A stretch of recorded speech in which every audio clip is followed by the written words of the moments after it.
Hello hello hello, हाँ ठीक है। हाँ बेटा, कैसे हो? पीछे, सबसे पीछे। आवाज नहीं आ रही? सही नहीं हो? स्माइल क्यों नहीं चेहरे पे? अभी मुझसे पहले कौन सी क्लास हुई थी? यार ऑर्निक की बात तो स्माइल आनी चाहिए ना। फिर कहाँ गई है स्माइल? थक गए हो? अरे यार, तो सर ने क्या तुमसे मतलब बुलवाया था क्या? तभी थक गए हो? अरे कुछ मतलब दुख वाली शायरी थी क्या? अरे यार, तभी तुम दिल पे ले गए। कोई नहीं, ठीक है। अपने हाइपोथैलेमस यानी लिम्बिक सिस्टम को थोड़ा सा स्ट्रॉन्ग करके रखो। समझ रहे हो? लिम्बिक सिस्टम को बहने मत दो, कंट्रोल में रखो। लिम्बिक सिस्टम समझते हो क्या होता है? इमोशनल ब्रेन, बिल्कुल सही, इमोशनल ब्रेन, ठीक है। तो अपने इमोशनल ब्रेन को अपने कंट्रोल में रखो, नियंत्रित रखो, उसको डाइवर्ट मत होने दो। क्लियर बिल्कुल? तुम यार इतना पीछे क्यों पहुंच रहे हो यार? जगह है तो आगे आ जाओ। तो वो भी पीछे पहुंच गया। कोई नहीं कोई नहीं, बैठ ठीक। चलो ठीक है, तुम्हारी जहां मतलब श्रद्धा हो वहां बैठो। ठीक है। और आगे आ सकते हो तो आगे आ जाओ, ठीक है, अगर प्रोबेबिलिटी है तो। चलो स्टार्ट करते हैं, ठीक है। आज मैंने एनसीईआरटी लाने के लिए बोला था सबको। बहुत सही। कितने बच्चे ऐसे एनसीईआरटी नहीं लेके आए? कोई नहीं, ठीक है, अब अगली बार एनसीईआरटी लेके आनी है, ठीक है। चलो। नहीं लाए? तुम तो कल आए थे, फिर तो लानी चाहिए थी। हाँ चलो कोई नहीं। जो एनसीईआरटी नहीं लेके आए वो पड़ोसी में थोड़ा झांक लो। समझ रहे हो? पड़ोसी की एनसीईआरटी में झांक लो थोड़ा सा। क्या करें, नहीं लाए तो करना पड़ेगा उनको ये। अब आ जाओ। लेक्चर हमारा एक हो चुका है, जिस लेक्चर में हमने अभी बेसिक बातें की हैं, बहुत बेसिक। बेसिक का मतलब रेस्पिरेशन क्या होता है, कोई डाउट इसके अंदर? रेस्पिरेटरी ट्रैक की हमने स्टडी कर ली है ह्यूमन रेस्पिरेटरी सिस्टम के अंदर। मैं एनसीईआरटी लेके चल रहा हूं। एनसीईआरटी के 2-3 चैप्टर कराऊंगा जो कि तुम्हें मतलब मैं समझो मेरी बात, मुझे तुम्हें प्रैक्टिस करानी है कि एनसीईआरटी पढ़नी कैसे है। समझ गए ना? फिर अभी मैं सारे चैप्टर में एनसीईआरटी कराऊंगा तो डिले हो जाएगा। मैं 3-4 चैप्टर एनसीईआरटी के करा दूंगा, जिससे कि तुम्हारी तब तक प्रैक्टिस हो जाएगी कि यार मुझे इस तरीके से एनसीईआरटी पढ़नी है। फिर मैं आगे जाकर के एनसीईआरटी में ब्रेक लगाऊंगा, फिर लास्ट में एनसीईआरटी से रिवीजन कराऊंगा, बिल्कुल लास्ट में। लास्ट का मतलब सिलेबस खत्म हो जाने के बाद। क्लियर बिल्कुल? जिससे कि एक बार रिवीजन उस फॉर्म में, एनसीईआरटी फॉर्म में, तब तक तुम्हें हैबिट डालनी है कि एनसीईआरटी पढ़नी कैसे है।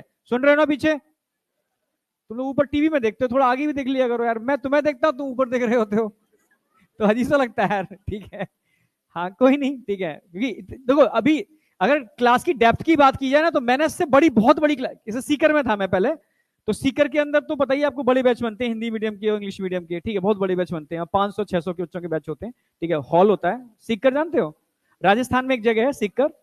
हाँ। हाँ वहां मतलब क्या, सीकर एक जगह है, झुंझुनू सीकर, जयपुर के पास है।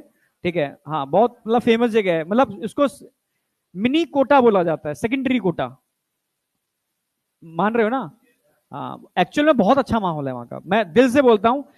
मतलब बहुत अच्छा माहौल है माहौल के मामले में। जैसे कोटा का माहौल में डरता हूँ, पर वहां के माहौल में कॉन्फिडेंट रहता हूँ। समझ रहे हो? क्योंकि दो ही ऑप्शन है बड़े जो देखे जाए कोटा जैसे, एक सिक्कर और एक कोटा। कोटा बड़ा है, सिक्कर थोड़ा छोटा है, पर सिक्कर का माहौल इतना सेफ है। ठीक है, अब पटना तो सिटी हो गई एक, मतलब नॉर्मल जगह है, यहाँ हर चीज है। पर वो एक अलग से एक हब बनाया है, एजुकेशन हब, ठीक है। तो वो सेफ है थोड़ा सा वहां के एक्चुअल में, पर वहां क्या क्लासरूम बहुत बड़े होते हैं, थोड़ा ट्रेंड अलग है वहां का। पोडियम थोड़ा ऊंचा होता है, क्लासरूम बड़े होते हैं, थोड़े से बाउंसर लगे होते हैं चारों तरफ। अजीब ही माहौल होता है, ठीक है। पर बच्चा सिलेक्शन ऐसा देता है, मैं क्या बताऊं, मतलब एक एक क्लास से दिल्ली एम्स के अंदर एक दो बच्चे मिल ही जाते हैं, कुछ अच्छी क्लास बनती है उनके, उनसे मिल ही जाते हैं, हर आते ही जाते हैं। अच्छा माहौल है वहां का, और बच्चा पढ़ता भी है। मतलब बताया वही तो बताया, बच्चा जब एंटर करता है इंस्टीट्यूट में तो पैर छू करके एंटर करता है, चौकट के। समझ रहे हो? गर्ल्स जो होती है उनको बहन मानता है, बहन वो गर्ल्स भाई, उनको लड़कों को भाई भाई मानते हैं। रक्षाबंधन वाले दिन अजीब ही माहौल होता है वहां पर। ठीक है, मतलब ऐसा नहीं है, मतलब ये कह रहा हूँ वहां का माहौल बता रहा हूँ, ठीक है। तो मैंने पहली बार देखा ऐसा। वहां अध्यात्म सिखाते हैं वो लोग बहुत ज्यादा। पूजा पाठ हवन ये टाइप का चीजें चलती हैं वहां पर बहुत ज्यादा। तो मैं भी शौक था ये हो क्या रहा है भाई, ठीक है। और बच्चे को मतलब मेन मोटिव है उनका बच्चे को डाइवर्ट नहीं होने देना, फोकस ऑन टारगेट। इतना कूट कूट के टारगेट भर देना कि फोकस ओनली टारगेट, बस जो करना है टारगेट अचीव करने के बाद, बस ये उनने कूट के भर दिया है। अब जिनके अंदर कूट के नहीं भरा जाता फिर उनके लिए अलग सेकंड ऑप्शन लेके चलते हैं, समझ रहे हो। वो बाउंसर है उनके, वो मारते हैं बुरी तरह से। मतलब ऐसे जैसे कॉरिडोर बना हुआ है, गेट बने हुए हैं, बच्चा दिख रहा है, बीच के अंदर सारी क्लासों के बीच में जगह होती है, वहां मुर्गा बनाते हैं बड़े बड़े बच्चों को, बूढ़े बूढ़े बड़े बड़े हट्टे कट्टे बच्चों को, और मुर्गा बना करके पीछे से वो लेके वो मतलब पतली सी सैंडी लाके पीटते हैं। मतलब मैं खुद डर गया, मैंने तुम बड़े बच्चों को मार क्यों रहे हो भाई, ये तो केस कर देंगे। हमारे यहाँ पहले हम साइन करवा लेते हैं एडमिशन कराते वक्त, मतलब है वहां माहौल है। तो वहां गांव के बच्चे निकलते हैं एक साथ, पूरा पूरा गांव, फैमिली एक साथ। तो ये डर टीचर का मतलब, अभी क्या होता है ना, बच्चा थोड़ा सा भी डांट दो तो पेरेंट्स को बोलता है, पेरेंट्स जगह मतलब पेरेंट बच्चा पढ़े ना पढ़े डांटना नहीं है, समझ गए। तो ये थोड़ा ट्रेंड अलग है, ठीक है। तो इसलिए मुझे वो जगह ठीक लगती है।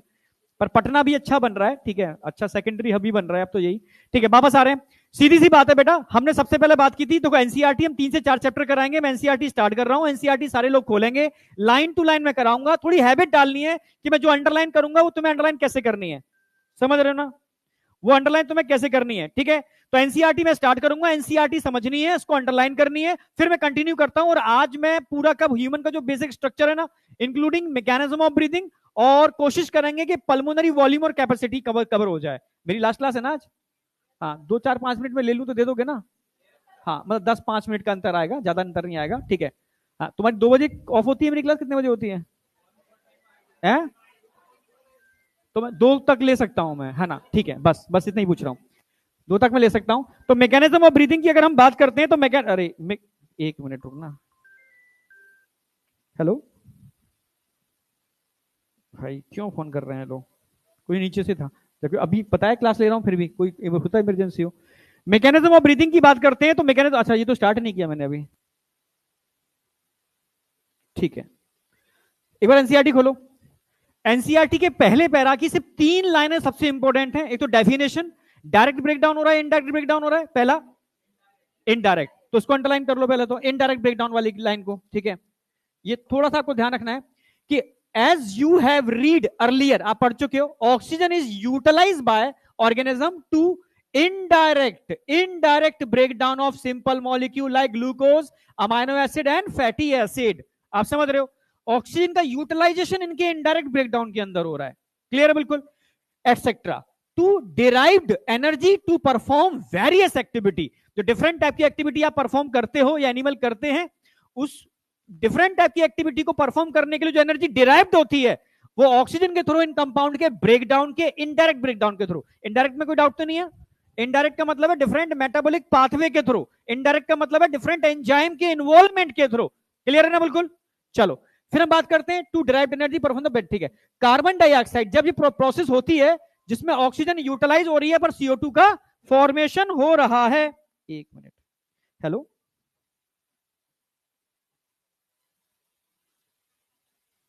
अच्छा हाँ ठीक है, 3 बजे है ना, सामने, ठीक है ना।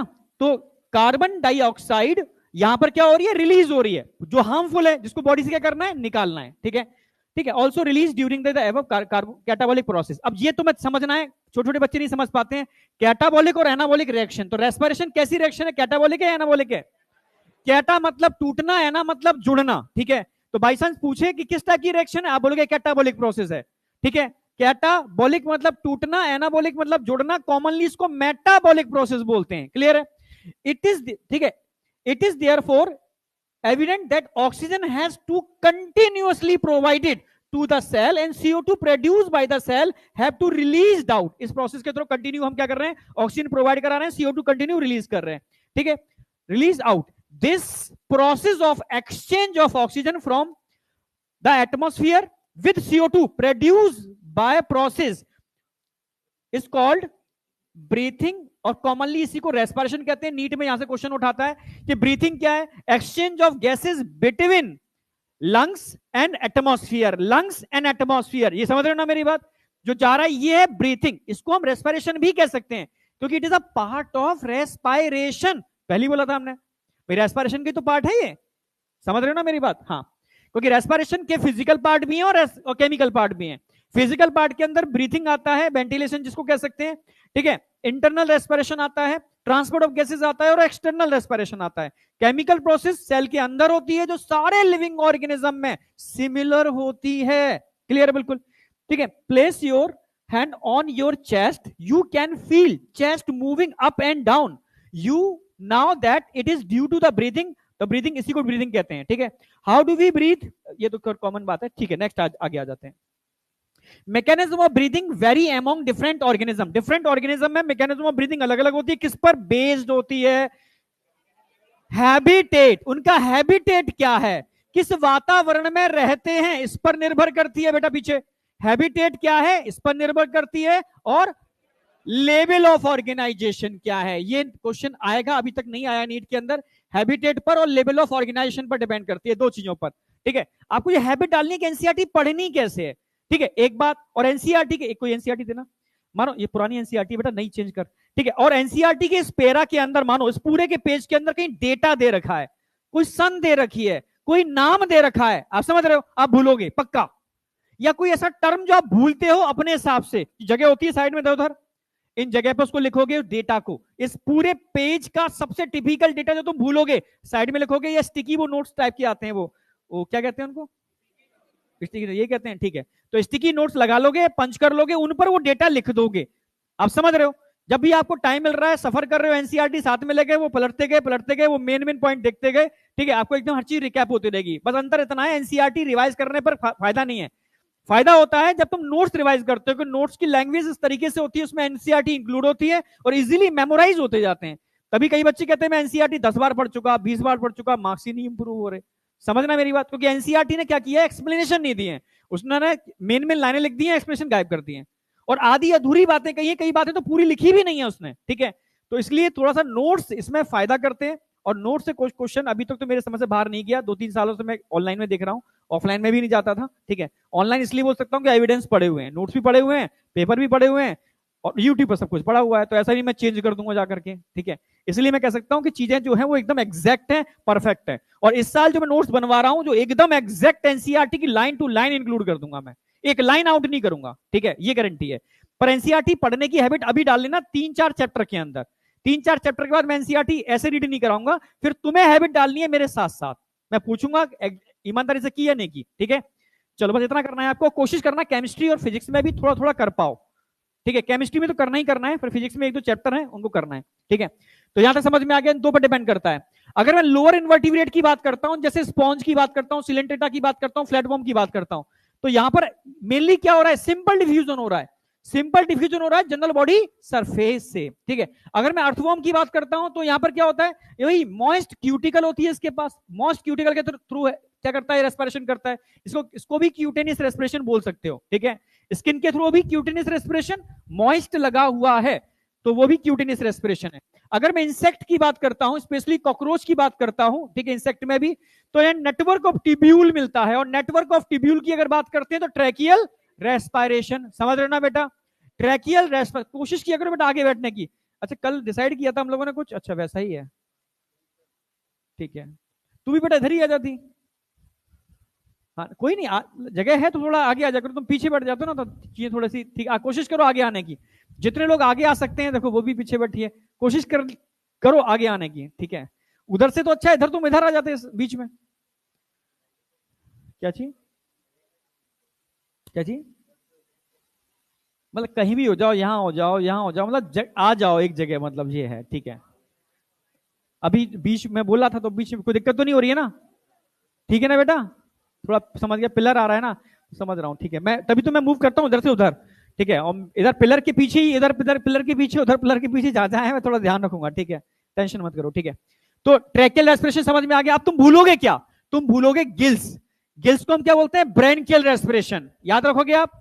तुम भूलोगे भाई, और क्या बोलेंगे इसको ब्रेनकियल के अलावा, स्पेशल वेस्कुलराइज स्ट्रक्चर, स्ट्रक्चर आ जाए गिल्स की बात कर रहे हैं, बैग आ जाए तो लंग्स की बात कर रहे हैं, और लंग्स को हम पल्मोनरी टर्म यूज करेंगे, बस ये क्वेश्चन ध्यान रखना है, ठीक है। स्पेशल वेस्कुलराइज स्ट्रक्चर की बात करेंगे तो गिल्स की बात कर रहे हैं, ठीक है। लगभग 15 क्वेश्चन मैंने आज ऐड किए, कुछ नए क्वेश्चन है वो होमवर्क में दे रहा हूं, वो कर लेना। डीपीपी आपको मिल रही होगी और मंडे से हार्ड कॉपी मिलना चालू हो जाएगी। क्लियर है बिल्कुल? हाँ, और हम टीचर्स कुछ हो सकता है कुछ नया कर रहे हैं फिजिक्स में, थोड़ा सा और कुछ टीचर्स हो सकता है एड ऑन करें, और थोड़ा डाउट में भी टीचर्स को बिठा रहे हैं। थोड़ा फिजिक्स पे तुम रगड़ के थोड़ी मेहनत कर लेना, ठीक है। क्या चीज? डीपीपी मंडे से फिजिकल फॉर्म में एक साथ मिल जाएगा, समझ रहे हो ना? तब तक तुम जो हम दे रहे हैं क्वेश्चंस वो कर लेना, ठीक है। 15-15 क्वेश्चन मॉड्यूल तुम्हें अगर मिल रहा है या मिलना वाला है तो मॉड्यूल क्या मिल गया? कल ही मिल गया? अरे एक आध को नहीं मिला, 2 4 5 10 जो भी है, ठीक है, 10% उनको मिल जाएगा। बाद बाकी जिनको मिल गया वो क्वेश्चन लगाने चालू कर दो, ठीक है। थोड़ा कर, जब तक डीपी मिल रही है तब तक कम से कम मॉड्यूल को क्वेश्चन लगा लो, ठीक है। और जो मैं क्वेश्चन या टीचर क्वेश्चन दे रहा है वो क्वेश्चन लगा लो, ठीक है। और एनसीईआरटी पर कमांड कर लो, थ्योरी कमांड कर लो, क्वेश्चन तो आपको मिलते रहेंगे बहुत सारे बहुत सारे, ठीक है। और 2 तारीख को टेस्ट है, उसका ध्यान रखना बस, ठीक है। ब्रेनकियल हो गया, यूज मॉइस्ट, ठीक है। अच्छा, जब भी टर्म आ जाएगा एक्वेटिक, चाहे तो वो एक्वेटिक ऑर्थोपोड हो या मोलस्कस हो, अगर एक्वेटिक टर्म आ गया तो गिल्स ही यूज होंगे, कोई डाउट?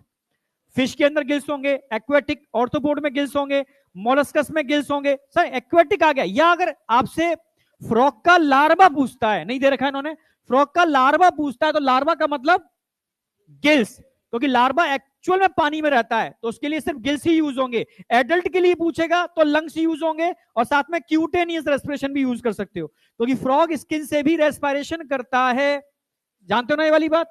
हाँ, फ्रॉग स्किन से भी रेस्पिरेशन करता है, ध्यान रखना, ठीक है। अब लंग्स की बात करते हैं, जिसको हम बोलते हैं स्पेशल वेस्कुलराइज्ड बैग, इनको क्या बोलते हैं? लंग्स। और रेस्पिरेशन को क्या बोलेंगे? Pulmonary respiration.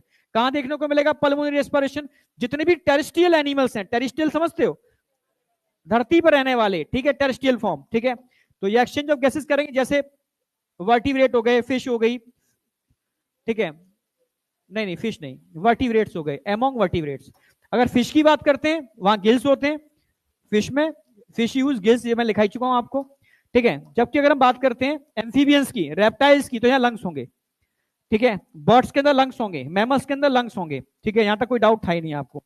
और अगर मैं बात करता हूं फ्रॉग की स्पेशल केस में, तो फ्रॉग के केस में मैंने बता दिया moist skin, it is also called cutaneous respiration.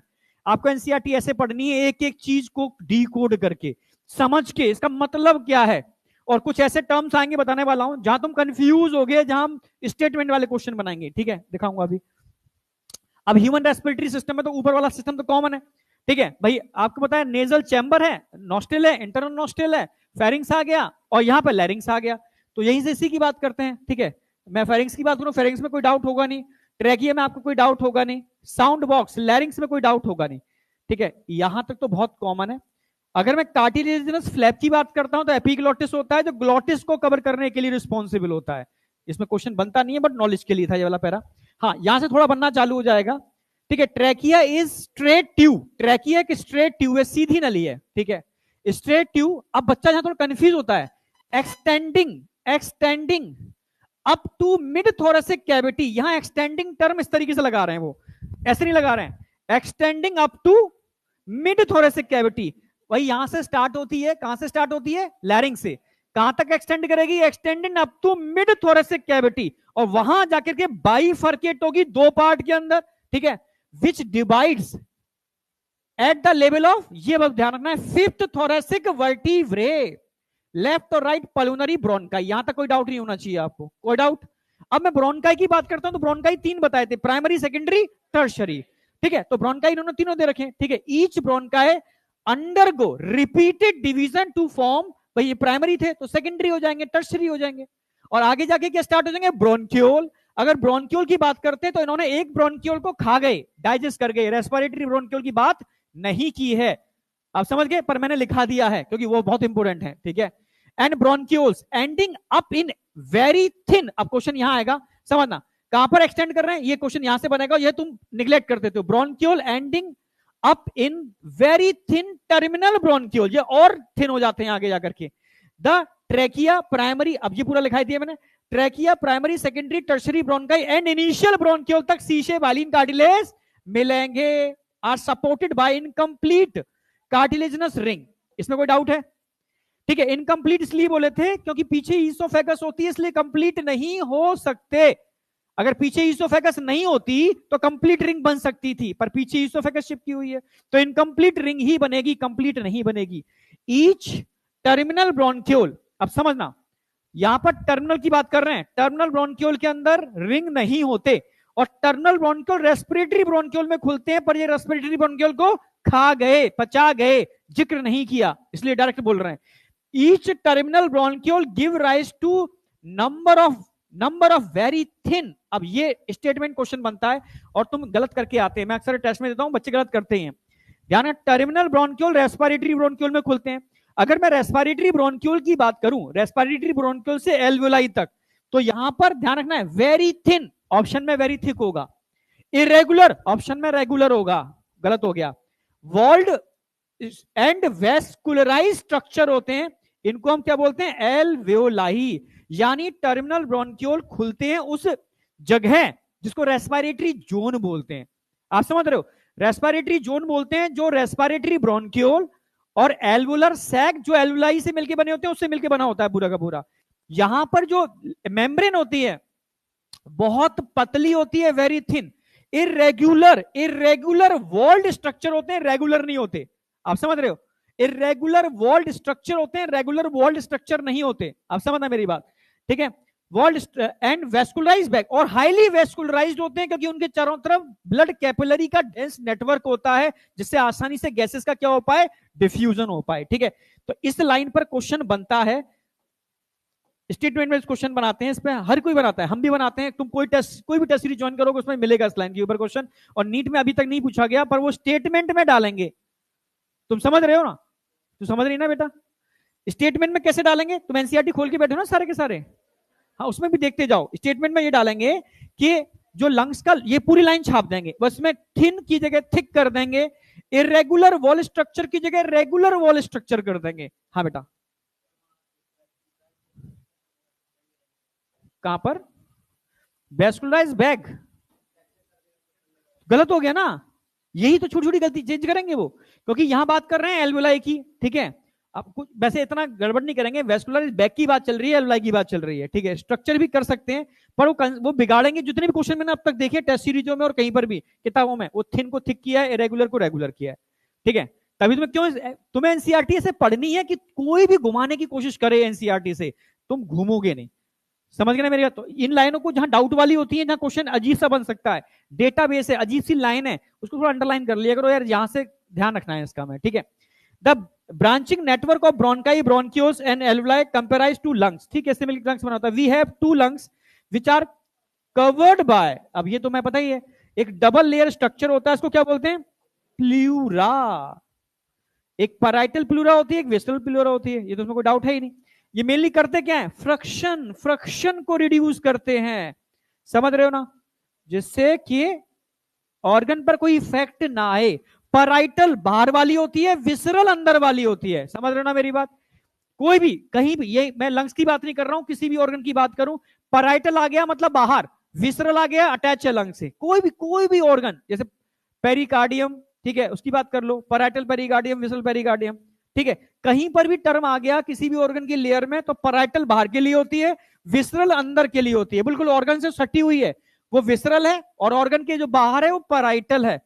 तुम समझ में ना आए तो पूछना बेटा, 1% हेजिटेशन नहीं होना चाहिए, मैं सच कह रहा हूं, मैक्सिमम बच्चे डर की वजह से नहीं पूछते क्लास में कोई क्या सोचेगा, ये मत पालना दिमाग के अंदर, ठीक है, क्योंकि औरों को भी नहीं आता, इसलिए पूछा करो, ठीक है, इसलिए टेंशन मत लेना किसी भी चीज की। यहां तक कोई डाउट है, ठीक है। अब बात करते हैं lining with the inner pleural membrane, ये तो बताई दिया मैंने,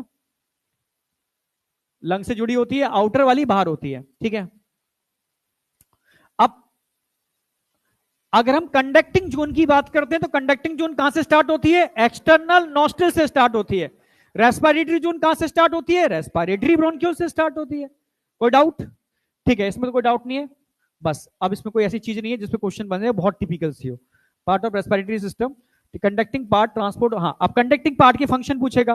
कंडक्टिंग पार्ट के मैंने फंक्शन क्या क्या बताए थे, एक तो transport of conducting air atmosphere to alveoli, दूसरा क्या है, कंडक्टिंग एयर को क्लियर करता है फॉरेन पार्टिकल से, इसमें भी कोई डाउट नहीं होगा। ह्यूमिडिफिकेशन, इसमें भी कोई डाउट नहीं होगा।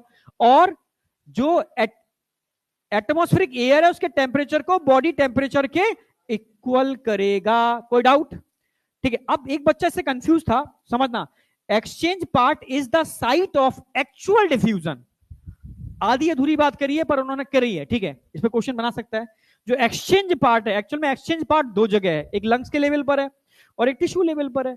पर ये बात कर रहे हैं प्राइमरी, प्राइमरी कौन है? लंग्स है, वो सेकेंडरी हो गया, ठीक है। तो exchange part is the site of actual diffusion of, किसका डिफ्यूजन हो रहा है वहां पर? भाई एक्चुअल डिफ्यूजन का मतलब है इसमें नाइट्रोजन पार्टिसिपेट नहीं कर रही, एक्चुअली ऑक्सीजन और CO2 का ही इसमें डिफ्यूजन हो रहा है। क्यों? क्योंकि नाइट्रोजन सॉल्युबल नहीं होती भाई, एटमॉस्फेयर में होती है, बहुत ज्यादा होती है, पर सॉल्युबल नहीं होती, और सॉल्युबल नहीं होती इसलिए पार्टिसिपेट नहीं करती, ठीक है। Actual diffusion of oxygen and CO2 between blood and atmospheric air, ठीक है। यहां ब्लड और एटमॉस्फेरिक एयर की बात चल रही है, यानी लंग्स की बात चल रही है, जहां पर सिर्फ दो ही चीजों का डिफ्यूजन हो रहा है, ऑक्सीजन और CO2। It is the primary level of diffusion, क्योंकि सेकेंडरी कहां होगा? टिश्यू लेवल पर होगा। इसमें कोई डाउट है किसी को? देख लो। चलो, ये वाला पार्ट हमने कंप्लीट करा दिया था। इसके बाद हमने, अरे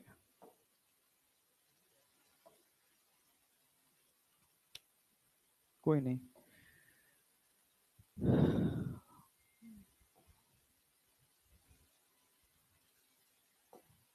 इसमें किसी को डाउट था इन 4 स्टेप्स के अंदर? भाई पहला क्या हो रहा है? बाहर की एयर अंदर आ रही है, अंदर की एयर बाहर जा रही है, ठीक है, ब्रीथिंग या आप कह सकते हो वेंटिलेशन। दूसरा क्या हो रहा है? Diffusion of gases between alveoli and deoxygenated blood. फिर ट्रांसपोर्ट हो रहा है, फिर डिफ्यूजन ऑफ गैसेस बिटवीन, ठीक है, ब्लड एंड टिश्यू हो रहा है। अब यहां जो ब्लड होगा वो ऑक्सीजनेटेड होगा, यहां ब्लड होगा डीऑक्सीजनेटेड ब्लड होगा। ये अंतर हो सकता है और कोई अंतर नहीं है इसके अंदर। फिर बाद में क्या होगा? लास्ट के अंदर, लास्ट में उस ऑक्सीजन का हम यूटिलाइजेशन कर रहे हैं, CO2 को रिलीज कर रहे हैं, सिंपल। इन 5 स्टेप में कोई दिक्कत? अगर एक दो स्टेप को मैं आगे पीछे कर दूं और क्वेश्चन बना दूं, तुम गलत तो नहीं करोगे? बस चलो, अब कहानी चालू करते हैं, मैकेनिज्म ऑफ ब्रीथिंग। अच्छा, इससे पहले एक चीज और रह गया था, एक पैरा रह गया है, वो मैं बताता हूं। ये पैरा मैंने पढ़ा है नहीं अभी आपको, है ना, इस पैरा को पढ़ाते फिर मैं इसको कोरिलेट करता हूं। अब हेडिंग डालोगे structure of alveoli, structure of alveoli. तुम समझ रहे हो ना कैसे एनसीईआरटी पढ़नी, कैसे ऐसे करनी है। और अभी तो तुम एनसीईआरटी हर क्लास में लेकर के आओगे, ठीक है, हर क्लास के अंदर, ठीक है। और जहां 3-4 चैप्टर कंप्लीट हुए, फिर आपको अपने आप एनसीईआरटी पढ़नी, तब तक आपकी हैबिट हो जाएगी एनसीईआरटी पढ़ने की।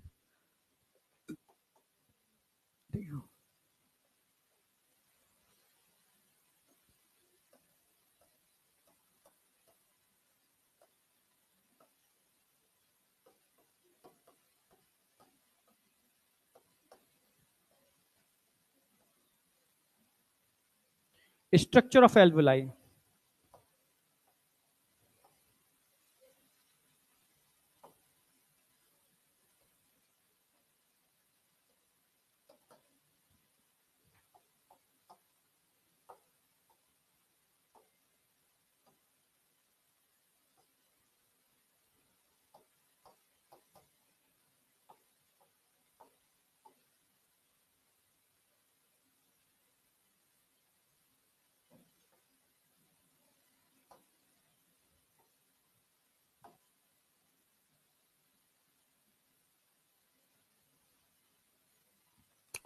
देखो, बेसिक स्ट्रक्चर होता है एल्वेओलाई का, और यहां पर किस टाइप के एपिथेलियल टिश्यू होंगे पता है आपको? Simple squamous epithelial tissue, simple squamous epithelial tissue.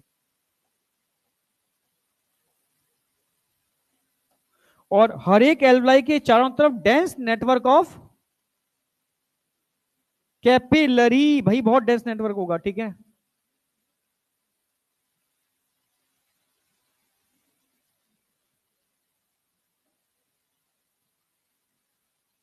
Dense network of capillary हर एक एल्वेओलाई के अराउंड। और कैपिलरी भी सिंपल स्क्वैमस एपिथेलियल टिश्यू से ही बनते हैं, जिसको एंडोथेलियम बोल सकते हो आप। क्या बोल सकते हो? Endothelium. It is a simple squamous epithelial tissue, चपटे होते हैं बिल्कुल। और ये आपको पता होना चाहिए, हर एपिथेलियल टिश्यू एक नॉन सेलुलर बेसमेंट मेम्ब्रेन के ऊपर आस्तरित होता है या रखा हुआ होता है। आप समझ रहे हो ना मेरी बात? Lined on a non cellular basement membrane. Clear है बिल्कुल? इसमें कोई डाउट है? और बेसमेंट मेम्ब्रेन सेल से मिलकर नहीं बनती, प्रोटीन और फाइबर के मिलने से बनती है, इसलिए नॉन सेलुलर बोलते हैं, नॉन सेलुलर बेसमेंट मेम्ब्रेन। ठीक है, यहां तक कोई डाउट? चलो अब यहां आप डाल सकते हो बीच के अंदर बेसमेंट मेम्ब्रेन। तो बेसमेंट मेम्ब्रेन इसकी भी है,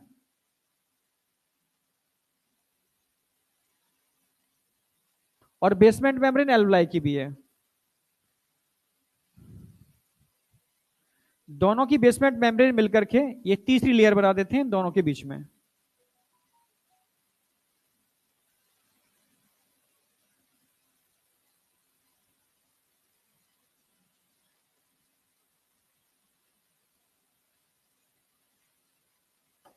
ठीक है, तो आपसे पूछा जाए कि एल्वुलाई और ब्लड कैपिलरी के बीच में जो डिफ्यूजन ऑफ गैसेस हो रहा है, इसमें टोटल नंबर ऑफ लेयर कितने हैं? 3। इनकी थिकनेस कितनी होगी? Less than 1 mm। इनमें तो कोई डाउट है ही नहीं भाई, आज तो हद हो गई।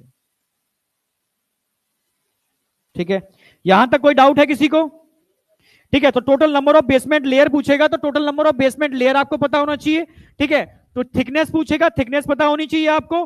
और अगर यहां आपसे पूछता है कि नंबर ऑफ लेयर के साथ नेम ऑफ लेयर क्या है, तो ये भी आपको पता होना चाहिए। तो अगर मैं बात करता हूं नंबर ऑफ डिफ्यूजन मेम्ब्रेन, तो नंबर ऑफ डिफ्यूजन मेम्ब्रेन कितने होंगे?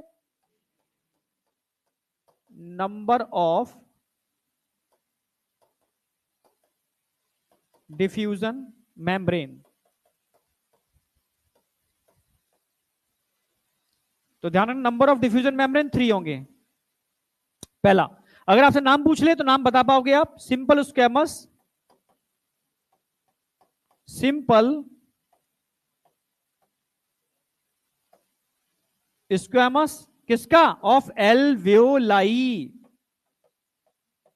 ठीक है, साथ में बेसमेंट मेम्ब्रेन तो दोनों की होंगी, बेसमेंट मेम्ब्रेन दोनों की, बेसमेंट मेम्ब्रेन दोनों की, दोनों की बेसमेंट मेम्ब्रेन है। और नंबर 3 अगर हम बात करेंगे यहां पर, तो बेसमेंट मेम्ब्रेन के अलावा और क्या हो जाएगा? Endothelium of blood capillary, endothelium. Endothelium भी एक तरीके से सिंपल स्क्वैमस एपिथेलियल टिश्यू ही है, पर नाम रख दिया इसका एंडोथीलियम। आप समझ रहे हो ना? तो इसको ब्लड की सिंपल स्क्वैमस एपिथेलियल टिश्यू वाली लेयर को हम एंडोथीलियम बोलते हैं, पर ये भी एक तरीके से क्या है ही सिंपल स्क्वैमस एपिथेलियल टिश्यू, जैसे एल्वुलाई में होते हैं, पर बोलते इसको एंडोथीलियम है, endothelium of blood capillary.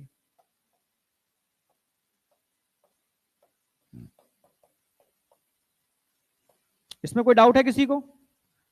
Yes या नो? अब एनसीईआरटी ने एक बात और बोली है, इन तीनों की थिकनेस कितनी होती है?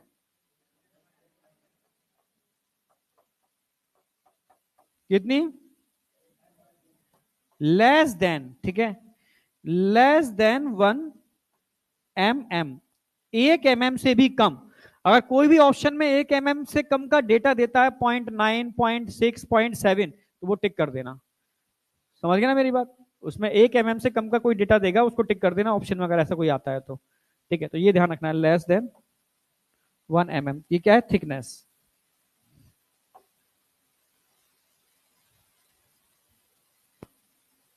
ठीक है, तो इसमें कोई डाउट होगा नहीं। अगर इनकी लेयर्स की बात करते हैं तो ये तो बेसमेंट मेम्ब्रेन होगी, पता ही है आपको।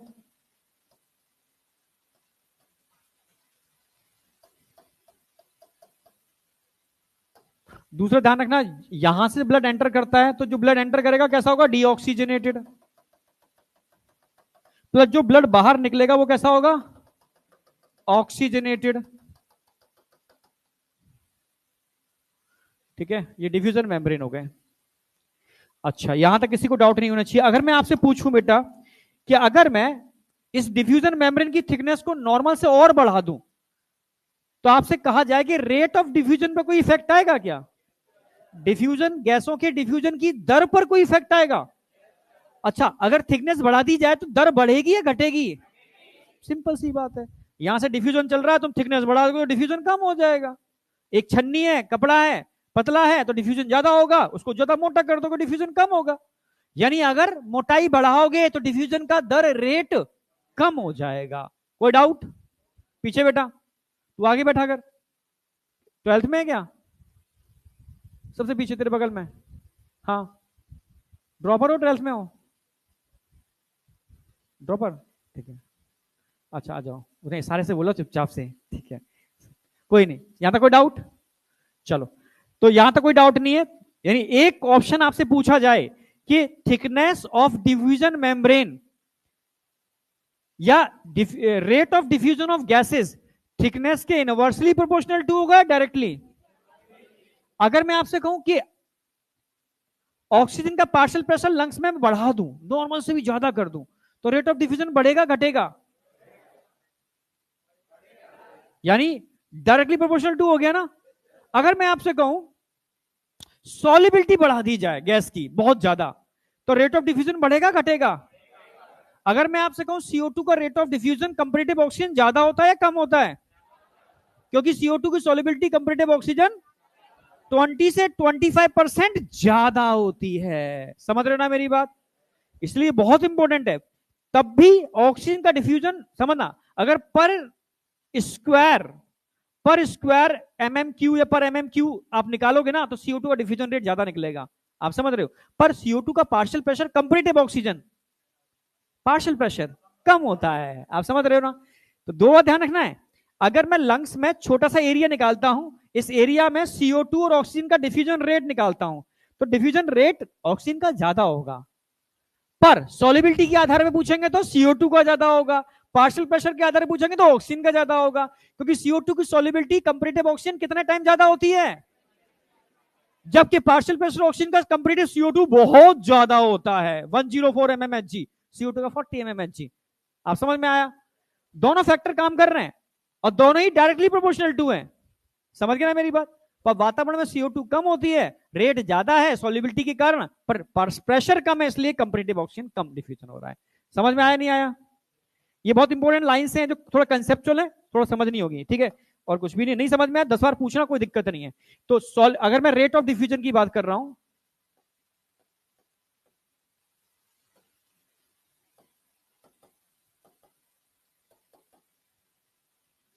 Directly proportional to, sorry inversely proportional to होता है थिकनेस के।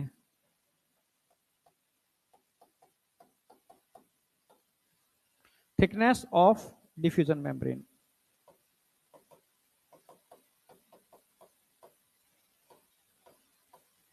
एक तो ये पूछेगा, दूसरा पूछेगा इसमें, अरे भाई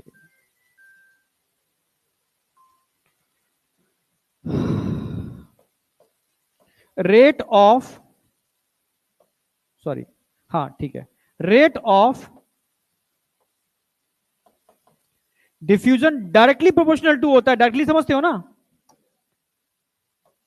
डायरेक्टली प्रोपोर्शनल टू होगा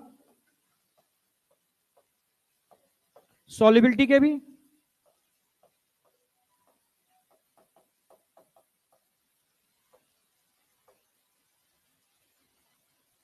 और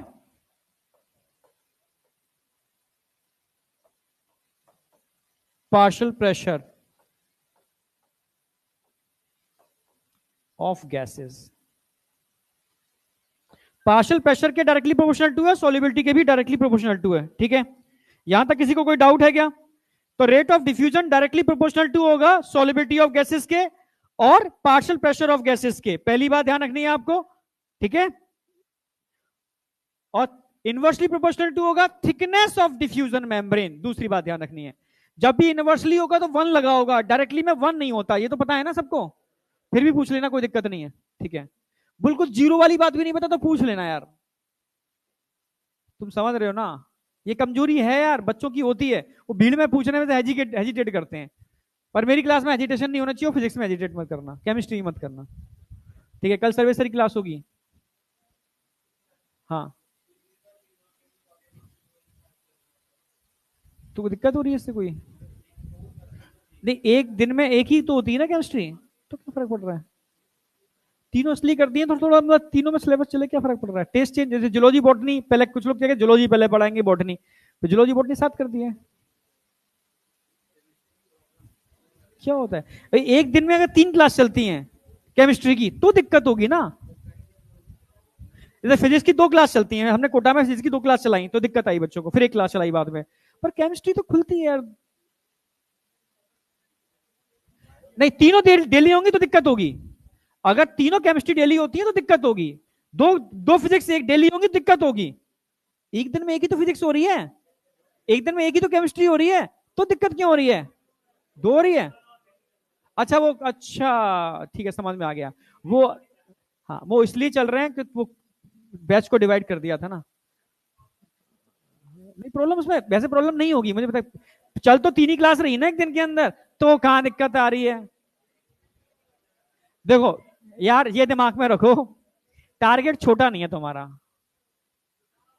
टारगेट बड़ा है भाई। रिवीजन में दिक्कत आ रही है क्या?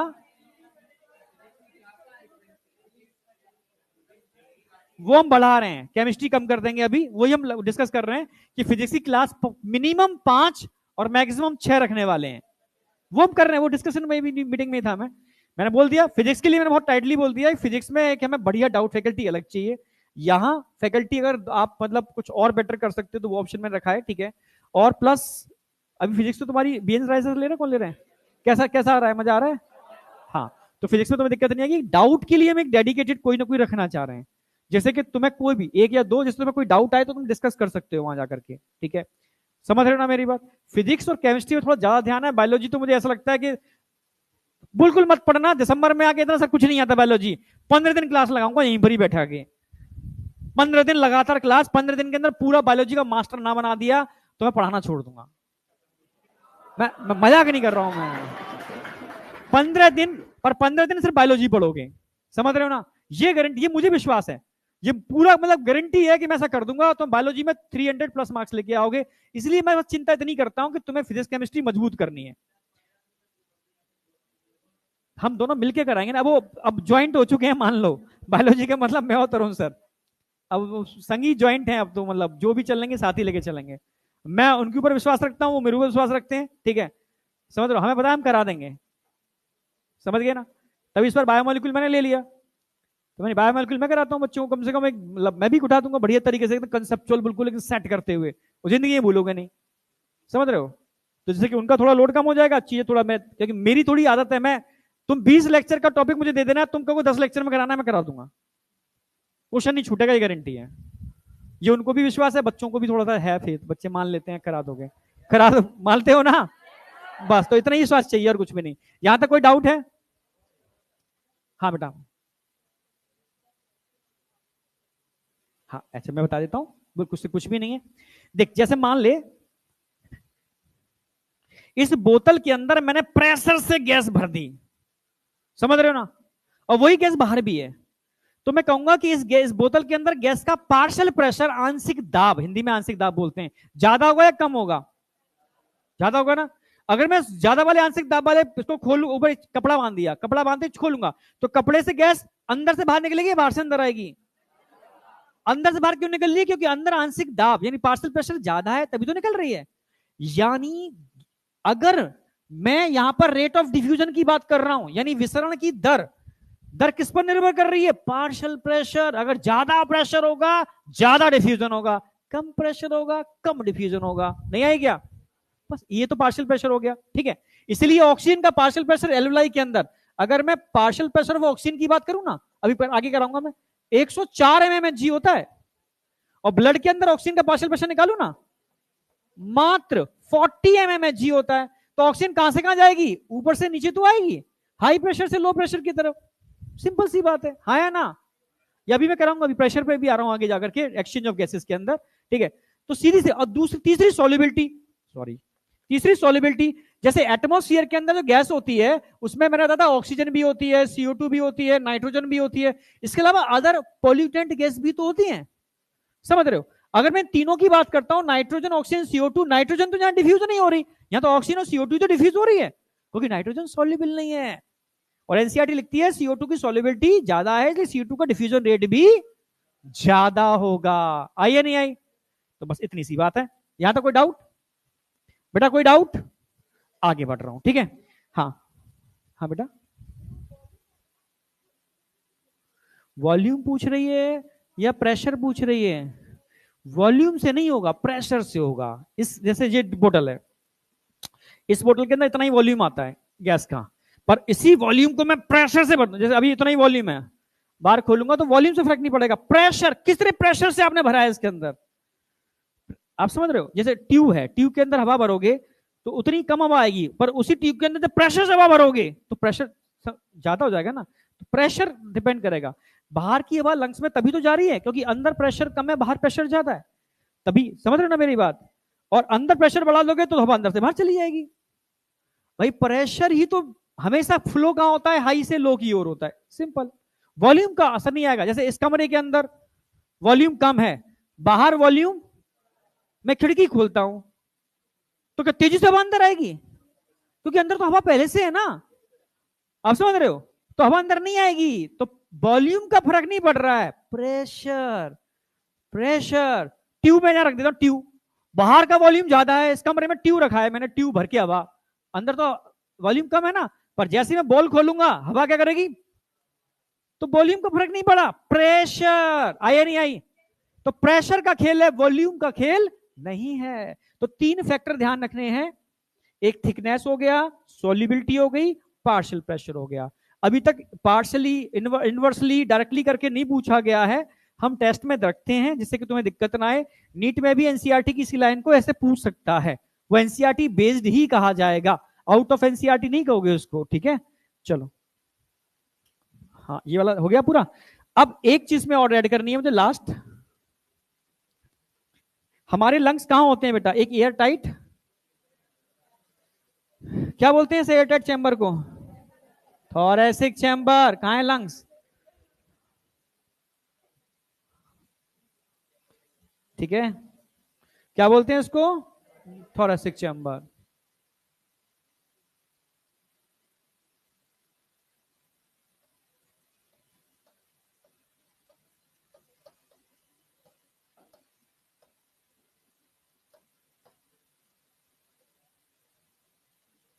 अगर मैं थोरेसिक चैम्बर की बात करता हूं बेटा, जिसके अंदर आपके लंग्स होते हैं, ठीक है, इस थोरेसिक चैम्बर को बनाने के लिए आगे नेचर ने क्या बनाया? रिब्स। पीछे क्या बनाया? वर्टिब्रल कॉलम, रीढ़ की हड्डी। हाँ बेटा बोल, जोर से बोल। किसका ज्यादा होगा? अभी तू बस जरा सा सब्र कर ले, मैं एक्सचेंज ऑफ गैसेस में पार्शियल प्रेशर पर ही आ रहा हूं। एक एक गैस का पार्शियल प्रेशर एटमॉस्फेयर से लेकर के एल्वेलाई तक, और एल्वेलाई छोड़ो टिश्यू तक, फिर टिश्यू से लेकर के पूरा का पूरा एटमॉस्फेयर तक, हर स्टेप पर कितना कितना पार्शियल प्रेशर होगा। वातावरण की अगर बात की जाए तो वातावरण के अंदर, एटमॉस्फेयर के अंदर नाइट्रोजन का पार्शियल प्रेशर सबसे ज्यादा होगा, समझ रहे हो? पर उसको हमें पढ़ना ही नहीं है। क्या? एल्वेलाई के अंदर, एल्वेलाई के अंदर CO2 और ऑक्सीजन दो की बात कर रहे हो ना, इसमें ऑक्सीजन का पार्शियल प्रेशर एल्वेलाई के अंदर 104 होता है और CO2 का पार्शियल प्रेशर 40 mmHg होता है। और डीऑक्सी, अच्छा मैंने उसमें 40 लिख दिया था नीचे क्या? CO2 का नहीं, 45 होगा। नहीं नहीं, ऑक्सीजन का लिखा है, CO2 का कहां लिखा है मैंने? सही तो लिखा है, CO2 का 45 होता है, ऑक्सीजन का 40 होता है, सही लिखा है मैंने। तो कंफ्यूज कहां होगा? मुझे लगा सर यहां कंफ्यूज हो गया वो। हाँ बेटा बता, जोर से बोल। ऐसे नहीं समझ में आएगी, इतनी बड़ी क्लास नहीं है जो जब अभी शेरों की तरह दहाड़ेगा तो जहां तक बात चली जाएगी।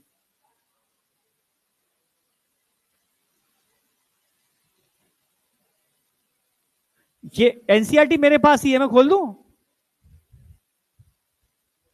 एनसीईआरटी पेज नंबर बोल।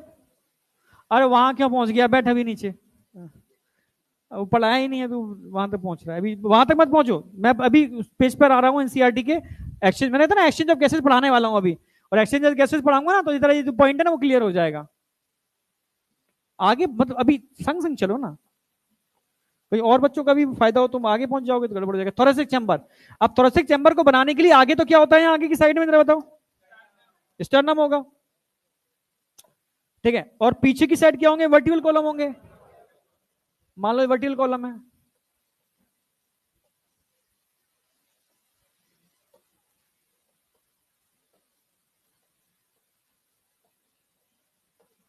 और इन दोनों को आपस में जोड़ने के लिए किसकी जरूरत होती है?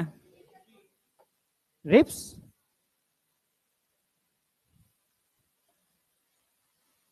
अरे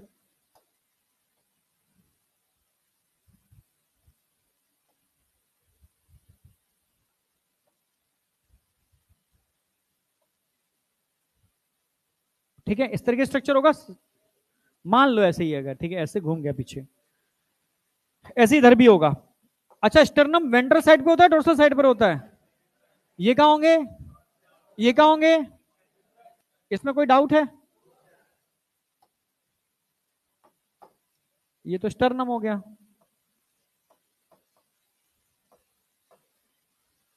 ये रिप्स हो गए, ये वर्टिबल कॉलम हो गए।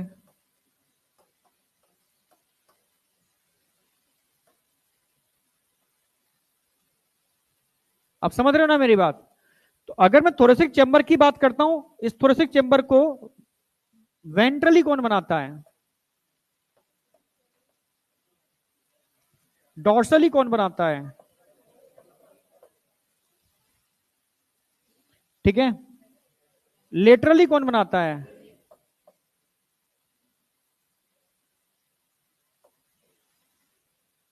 लोअर साइड पे कौन बनाएगा?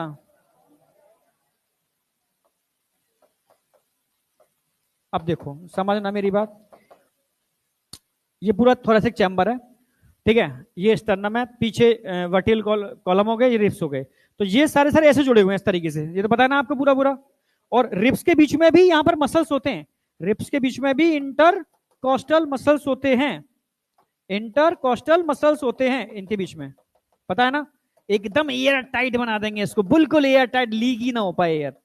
इंटरकोस्टल मसल, सबके बीच में इंटरकोस्टल मसल, समझना है मेरी बात? और लोअर साइड में नीचे लगा होता है एक एकदम डोम शेप, डोम शेप मतलब होता है गुम्मदाकार, जैसे गुम्मद होती है ना, डोम शेप डायफ्राम होता है नीचे की साइड में।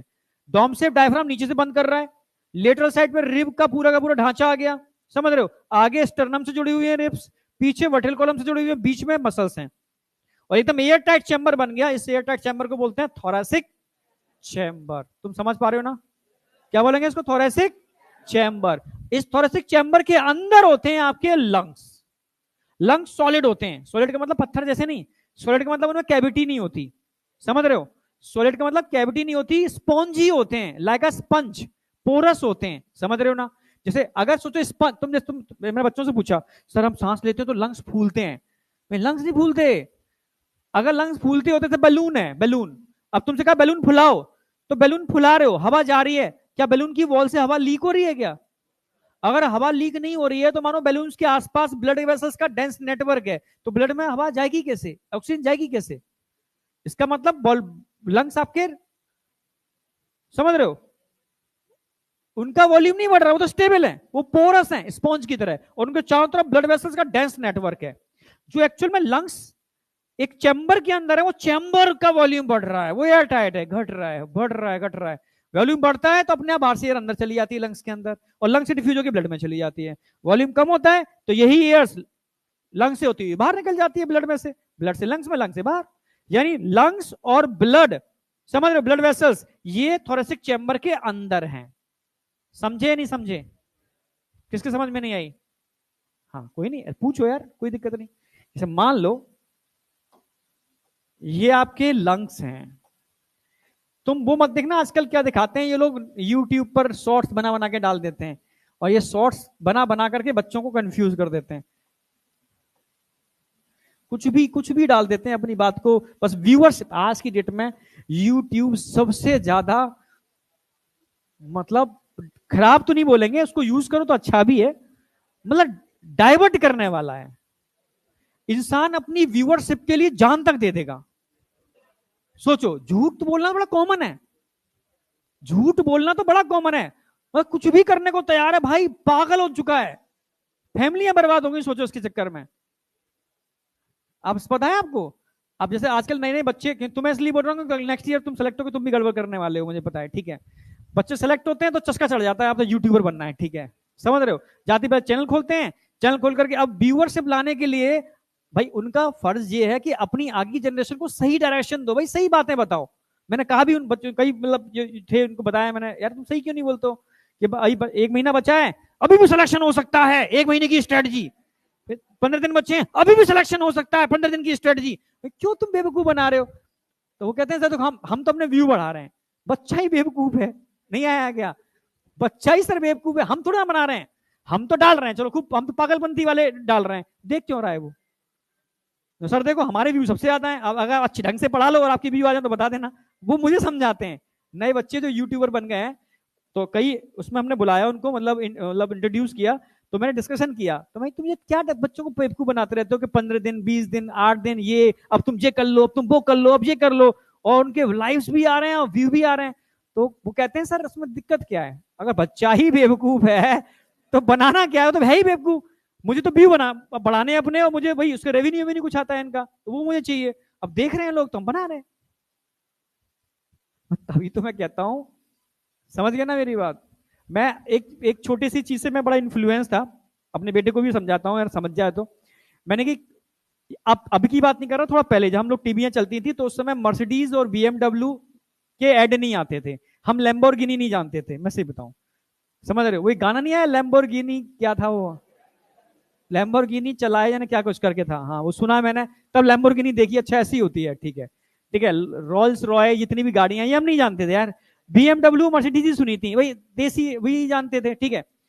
तो हमसे पूछ, मतलब मैंने एक आर्टिकल पढ़ा था इनका, इनका शायद टाटा जी का ही था, ठीक है, या सॉरी इनका, अरे हाँ अरे टाटा का नाम क्या है इनका? रतन टाटा, हाँ। हाँ इनका इनका ही एक आर्टिकल था, उस आर्टिकल में लिखा था, या पूरा मैं कंक्लूड कर दे रहा हूं कि कभी टीवी पर, एक नॉर्मल टीवी के चैनल्स पर, अब नहीं, अब की बात कर, बीएमडब्ल्यू या मर्सिडीज के ऐड देखें।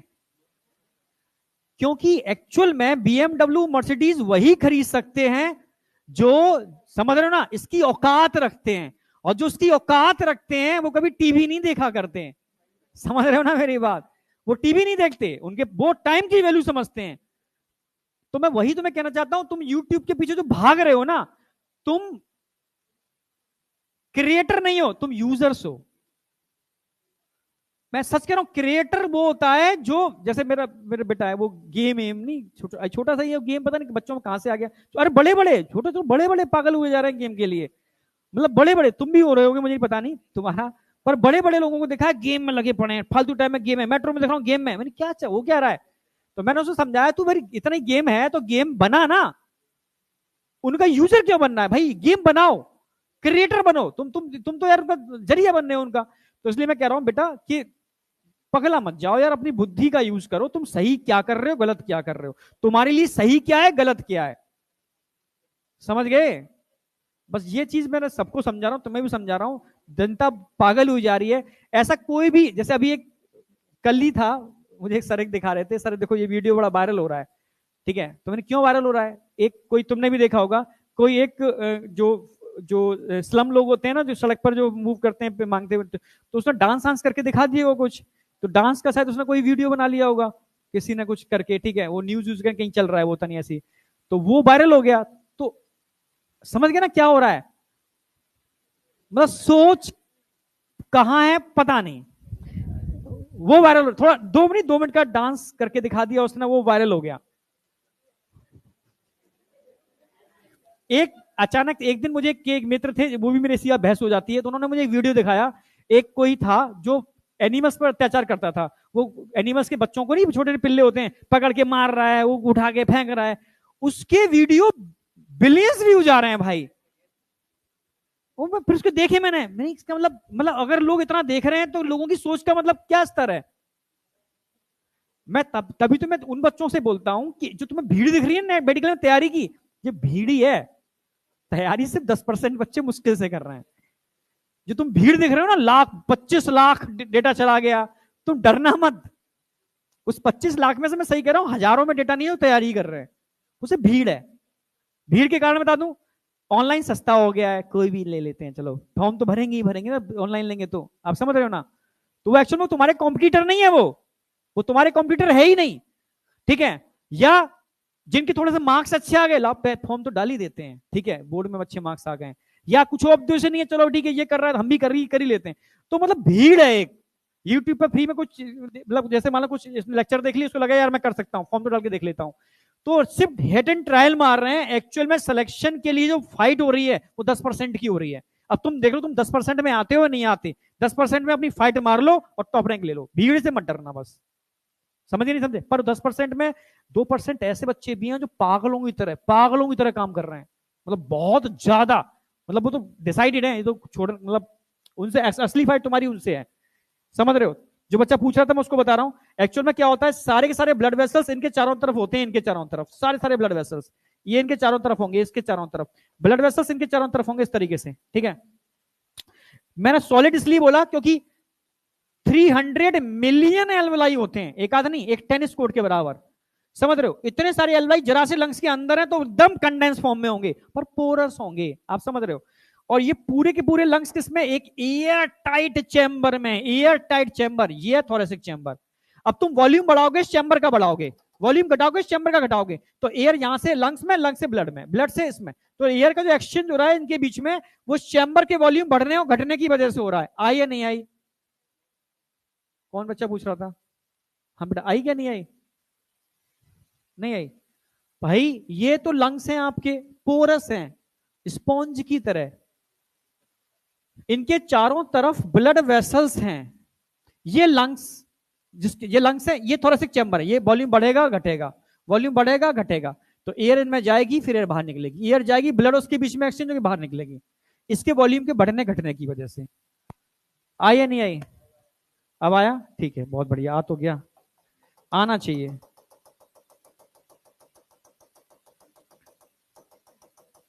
चलो यहां तक कोई डाउट? अब ये तुम्हें क्वेश्चन आएगा, तुम कर ही लोगे। वेंट्रली किस क्या चाहिए? Ventrally sternum.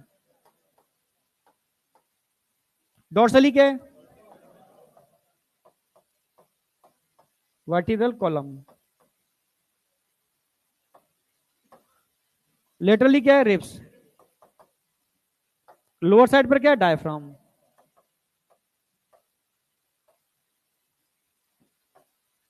इसको लिख लो फटाफट। अब बात करते हैं, ये पार्ट हमारा कंप्लीट हो गया, अब बात करेंगे मैकेनिज्म ऑफ ब्रीदिंग, और एक एनसीईआरटी का एक पैरा रह गया, वो करा दूं मैं।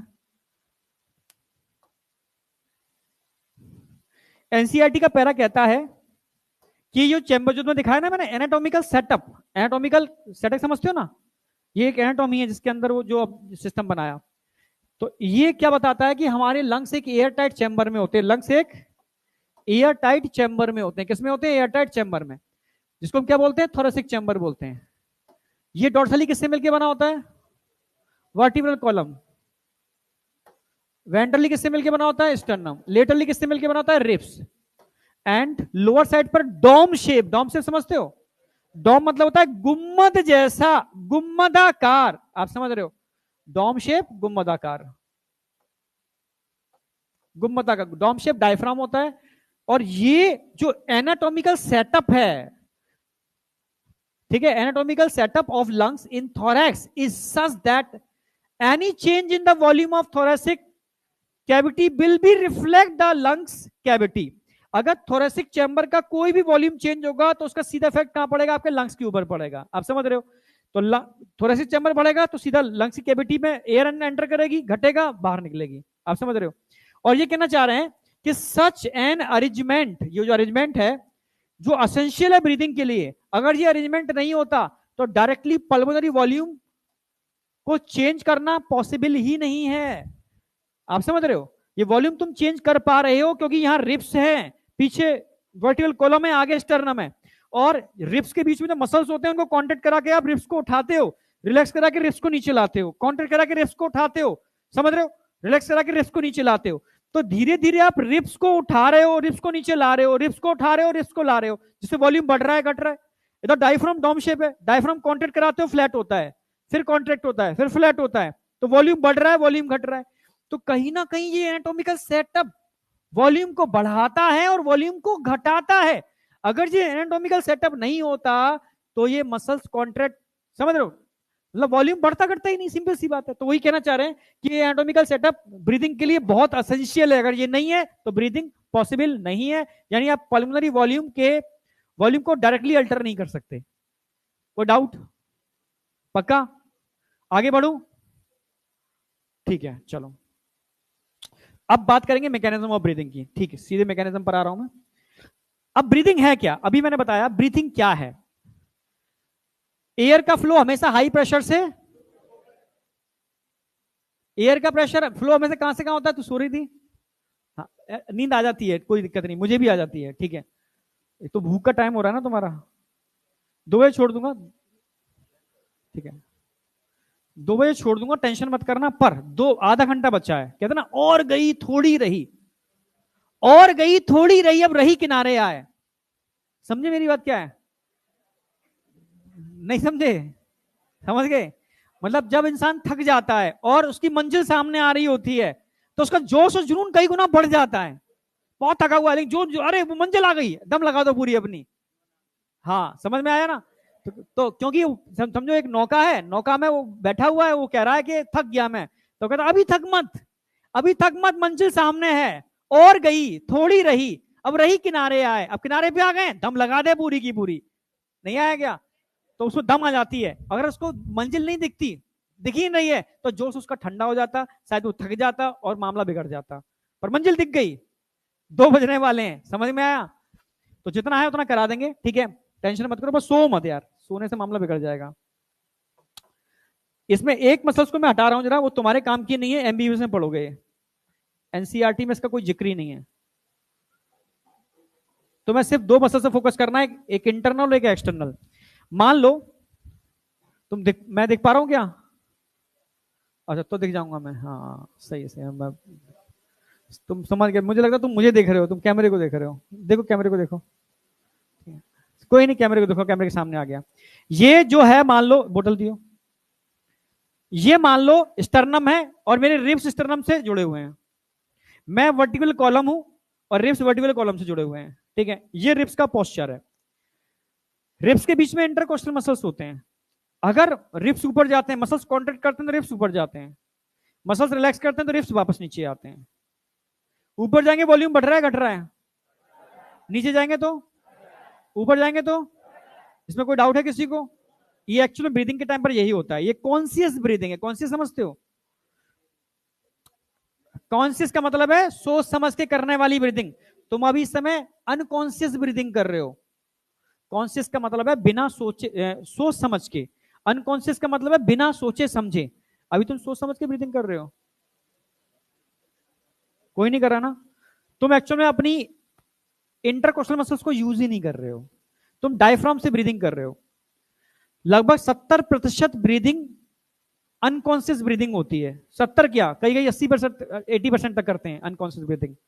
कॉन्शियस ब्रीदिंग का मतलब है तुम जब गहरी सांस लो, तो अब ये है कॉन्शियस ब्रीदिंग। अब तुम इंटरकोस्टल मसल्स को यूज कर रहे हो।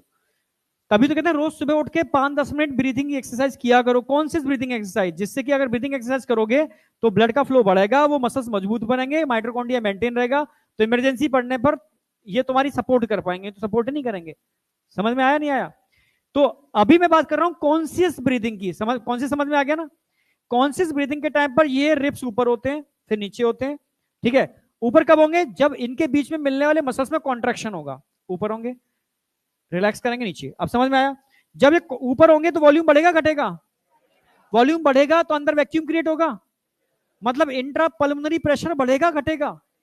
घटेगा। प्रेशर घटेगा, इंट्रा पल्मोनरी प्रेशर, वॉल्यूम बढ़ेगा तो इंट्रा पल्मोनरी प्रेशर घटेगा, बाहर की एयर। किसी को डाउट? अभी एक्सटर्नल इंटरनल की बात नहीं की, वो मैं आ रहा हूं उस पर। अभी बेसिक बता रहा हूं कि ब्रीथिंग है क्या। अगर आप थोरेसिक चैम्बर के वॉल्यूम को बढ़ाओगे, प्रेशर को घटाओगे, बाहर की एयर अंदर आ जाएगी। उल्टा कर दो, वॉल्यूम को घटाओगे, प्रेशर को बढ़ाओगे, अंदर की एयर बाहर चली जाएगी।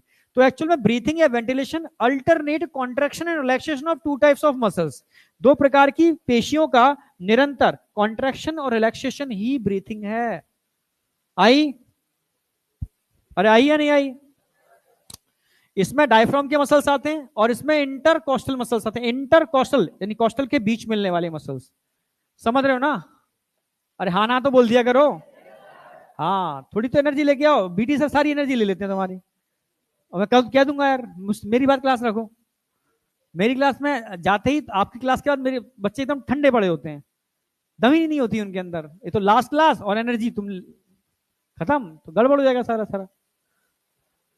चलो ठीक है, अब समझना, अगर आपसे पूछे कि एक्सटर्नल और इंटरनल इंटरकोस्टल मसल्स होते हैं, इनके अंदर नॉर्मल ब्रीथिंग में कौन पार्टिसिपेट करता है? नॉर्मल ब्रीथिंग के अंदर अगर मैं एक्सटर्नल इंटरकोस्टल मसल्स की बात करता हूं, नॉर्मल ब्रीथिंग,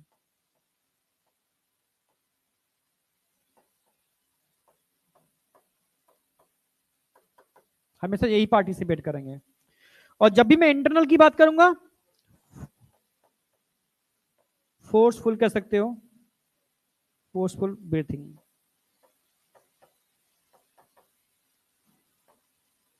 ठीक है, अगर मैं कहता हूं कि बेटा समझना मेरी बात, एक्सटर्नल ऊपर की तरफ उठाती हैं, इंटरनल नीचे की तरफ लेके जाती हैं, ये तो समझोगे, हाँ या ना?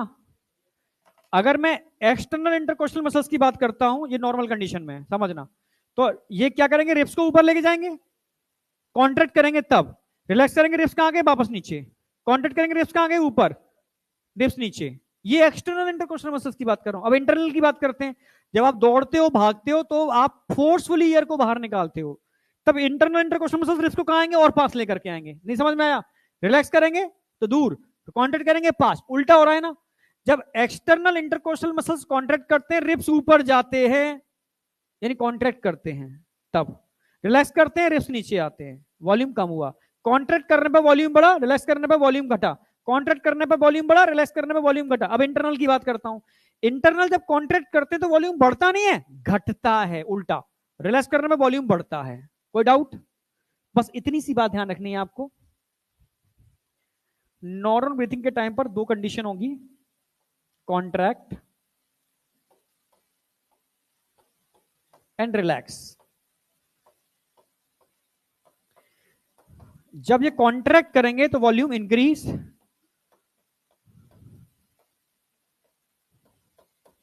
Thoracic volume,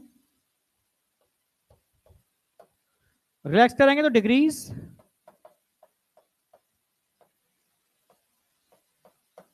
thoracic volume. कोई डाउट? कोई डाउट बेटा? अरे हाँ है ना? हाँ, इसका उल्टा कर देंगे, ये कॉन्ट्रैक्ट करेंगे तो, रिलैक्स करेंगे तो क्या होगा? उल्टा का मतलब यहां पर क्या होगा? वॉल्यूम क्या होगा?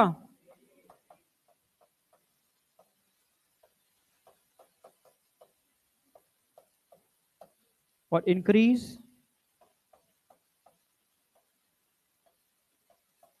Thoracic volume. इसमें किसी को डाउट है? नहीं ना? अब आगे बढ़ते हैं, इतना नोट कर लो, आगे बढ़ते हैं। अब इसके बेस पर दो बातें समझनी है कि ब्रीथिंग का एक्चुअल में एग्जैक्ट मैकेनिज्म क्या है। ठीक है, इसमें एक्सिस भी ध्यान रखनी है थोड़ी सी। हटा दूं? हाँ, इसमें तो बस अपने आप लिख सकते, कुछ है नहीं।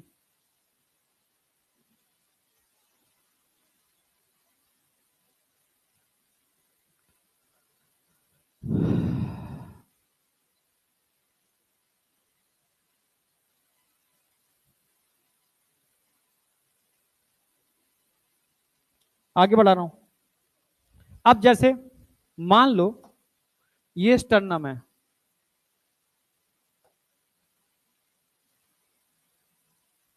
ठीक है, और नीचे डॉम शेप क्या होगा? डायफ्राम।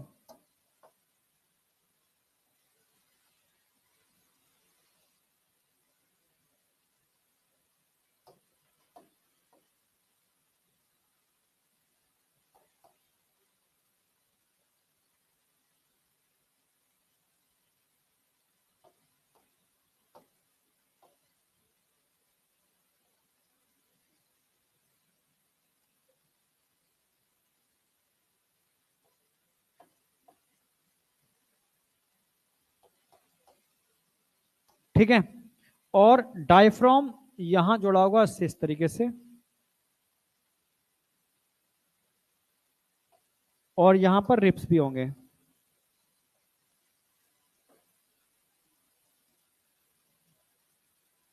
और रिप्स के बीच में क्या होते हैं? इंटरकोस्टल मसल्स, ये तो आपको पता ही है।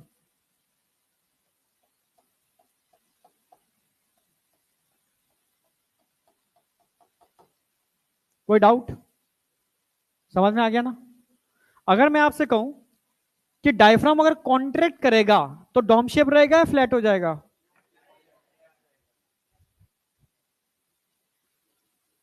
पड़ोसी को कहा भाई, इधर। ठीक है, क्या सपना देख रहा था? कुछ खास? ठीक है, इधर आ जाओ। देखो, स्लाइडिंग मैकेनिज्म थ्योरी क्या कहती है? Sliding mechanism theory, sliding mechanism theory कहती है कि जब कोई मसल स्लाइड करती है तो एक दूसरी स्लाइडिंग एरिया होगी। ठीक है, ये डोम शेप है कैमरे के सामने। ये डोम शेप स्ट्रक्चर दिख रहा है, डोम समझते हो? डोम, डोम का मतलब गुम्बद आकार। अगर यहां पर कॉन्ट्रेक्शन होगा तो फ्लैट हो रहा है, क्या हो रहा है? फिर यानी जब भी डायफ्राम के मसल्स कॉन्ट्रैक्ट करेंगे तो वो फ्लैट होगा। कोई डाउट? बस, बहुत सही। यानी अगर मैं डायफ्राम के मसल्स को कॉन्ट्रैक्ट कराऊंगा तो डोम शेप में रहेगा, फ्लैट होगा? फ्लैट हो जाएगा।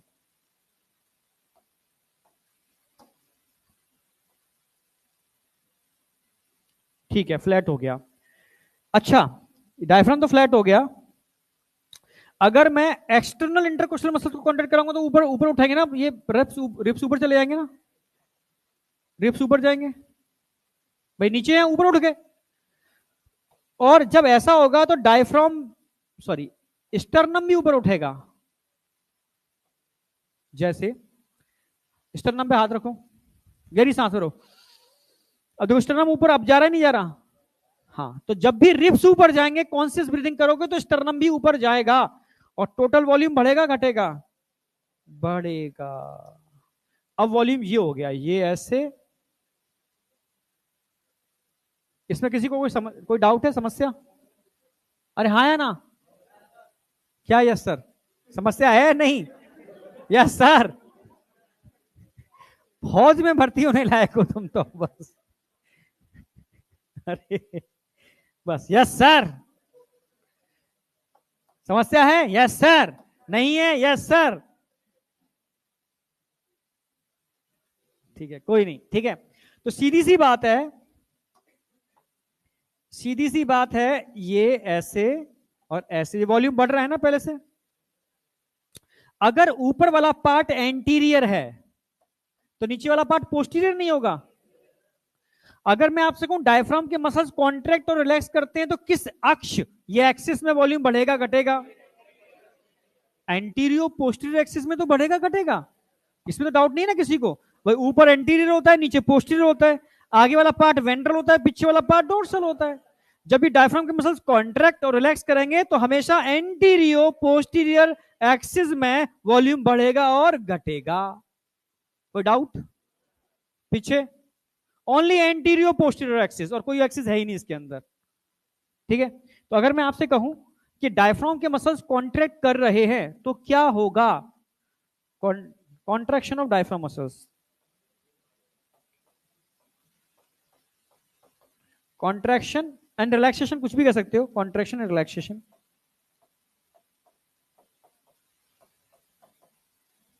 तो यहां क्या होने वाला है? इंक्रीज भी हो सकता है और डिक्रीज भी। क्या? Thoracic volume.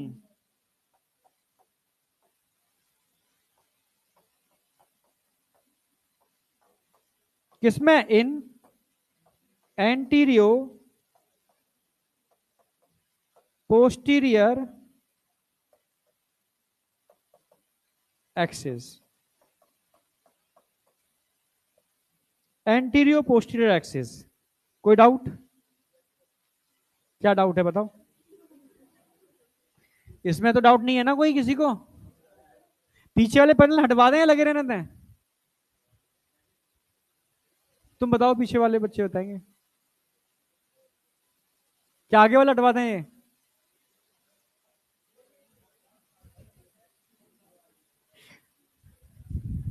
चलो ठीक है, लग रहे हैं तो। बस इधर शकल नहीं दिखती मुझे पीछे वालों की, बस, और कुछ नहीं है। ठीक है, चलो। 3-4 चैप्टर खट हो जाएंगे ना, तो जितने भी 550 वाले बच्चे उनको उधर बैठाऊंगा मैं, और उन्हीं से पूछा करूंगा, ध्यान रखना, ठीक है? कमर कस लेना इस बार ढंग से, और 3-4 चैप्टर हो जाए, फिर मैं जितने भी अच्छे अच्छे क्वेश्चन आएंगे तुमसे पूछूंगा, तब वो क्वेश्चन जरा शिफ्ट करूंगा मैं, ठीक है? हाँ, कॉन्ट्रैक्शन का मतलब संकुचन, ऐसे पूछ रहे हो क्या? ऐसे सुनो, ऐसे होगा ये। स्लाइडिंग मैकेनिज्म थ्योरी तो पता है ना, कोई मसल्स कब कॉन्ट्रैक्ट करती है, वो एक दूसरे को स्लाइड करती है, ये स्लाइडिंग, ये तो पता है ना, ये ऐसे ऐसे कॉन्ट्रैक्शन रिलैक्सेशन, स्लाइडिंग, ये स्लाइड कर रही है, ये स्लाइडिंग, एक्टिन मायोसिन स्लाइड कर रहे हैं, कॉन्ट्रैक्शन रिलैक्सेशन, है ना?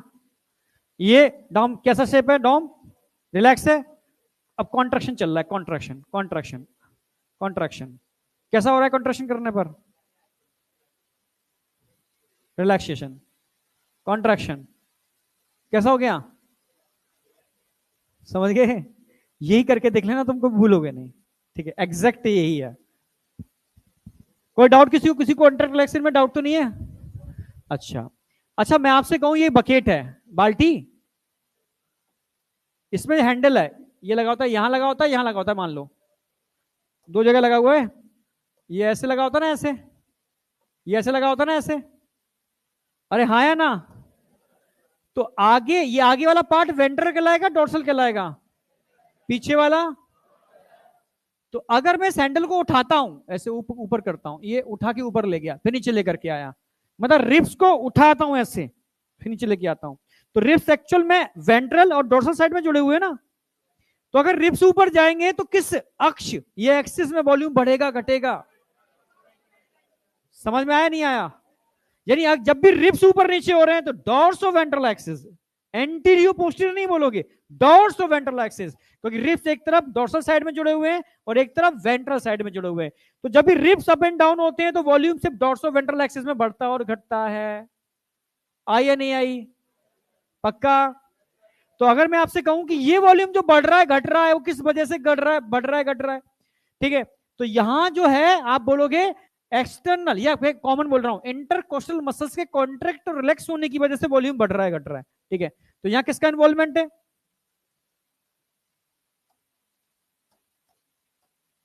कॉन्ट्रैक्ट भी हो सकता है या रिलैक्स भी हो सकता है।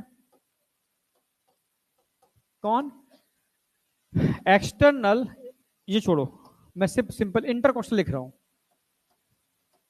इंटर कोस्टल मसल्स, ठीक है? जब इंटरकोस्टल मसल्स कॉन्ट्रैक्ट और रिलैक्स करते हैं तो क्या होगा? इंक्रीज भी हो सकता है, डिक्रीज भी हो सकता है थोरेसिक वॉल्यूम इन dorso ventral axis, dorso ventral axis, तो डॉर्सो वेंट्रल एक्सिस ध्यान रखनी है, एंटीरियो पोस्टीरियर एक्सिस ध्यान रखनी है, बस, और कुछ नहीं ध्यान रखना है। अब इसमें कोई डाउट है तो मुझे बताओ इन 2 एक्सिस के बारे में, बस ये समझ में आ गया, मैकेनिज्म ऑफ ब्रीदिंग समझ में आ गई।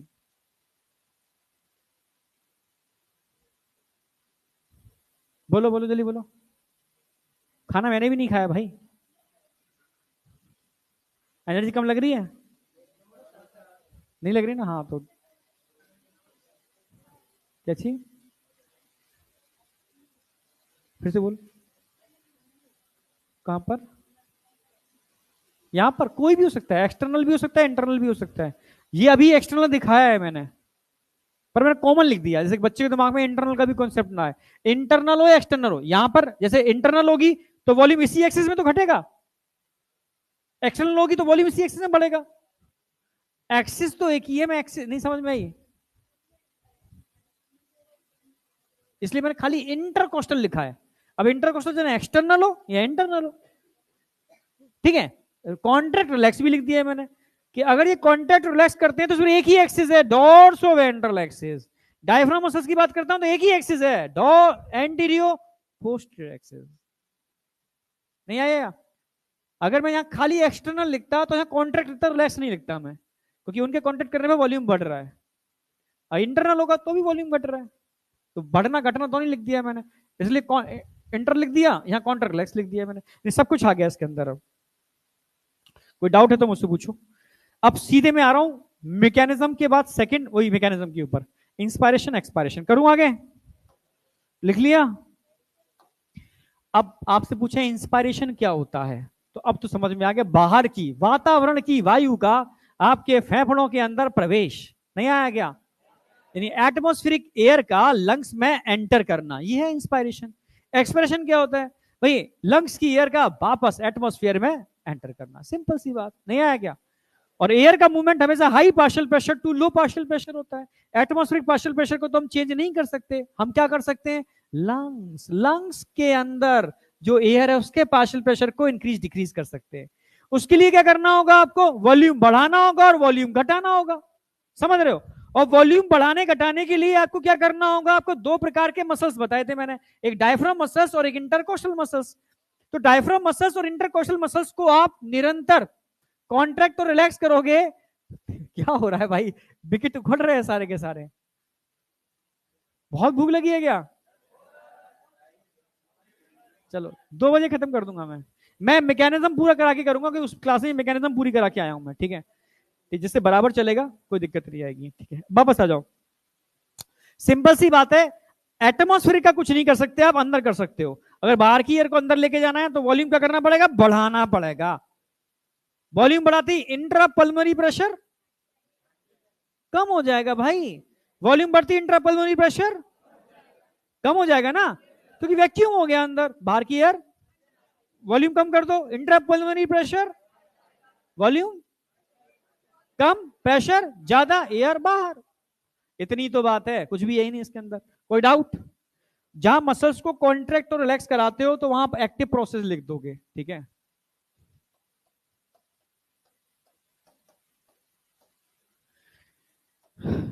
तो सबसे पहले डायफ्राम के मसल्स पार्टिसिपेट करेंगे,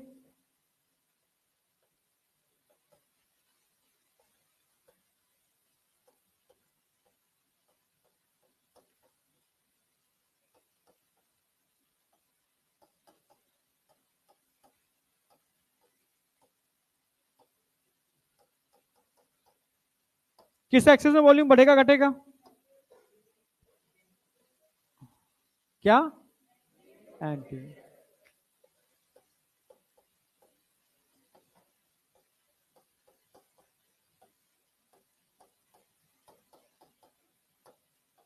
एंटीरियो posterior axis.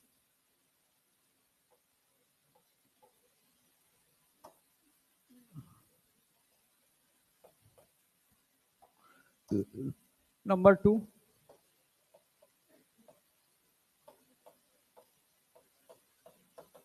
Contraction in external intercostal muscles, ठीक है। किस एक्सेस में वॉल्यूम बढ़ेगा घटेगा, increase thoracic volume in dorsoventral axis, और दोनों में ही वॉल्यूम बढ़ेगा घटेगा,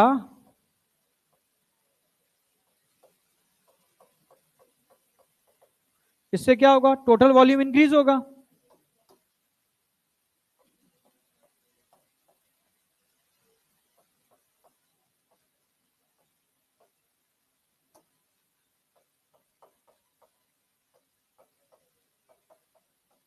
अगर टोटल थोरेसिक वॉल्यूम बढ़ेगा तो intra pulmonary pressure decrease, intra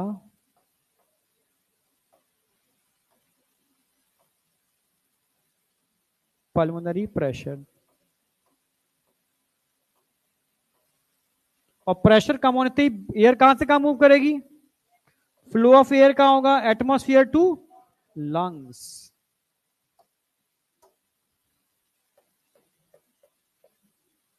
flow of air कहां से कहां,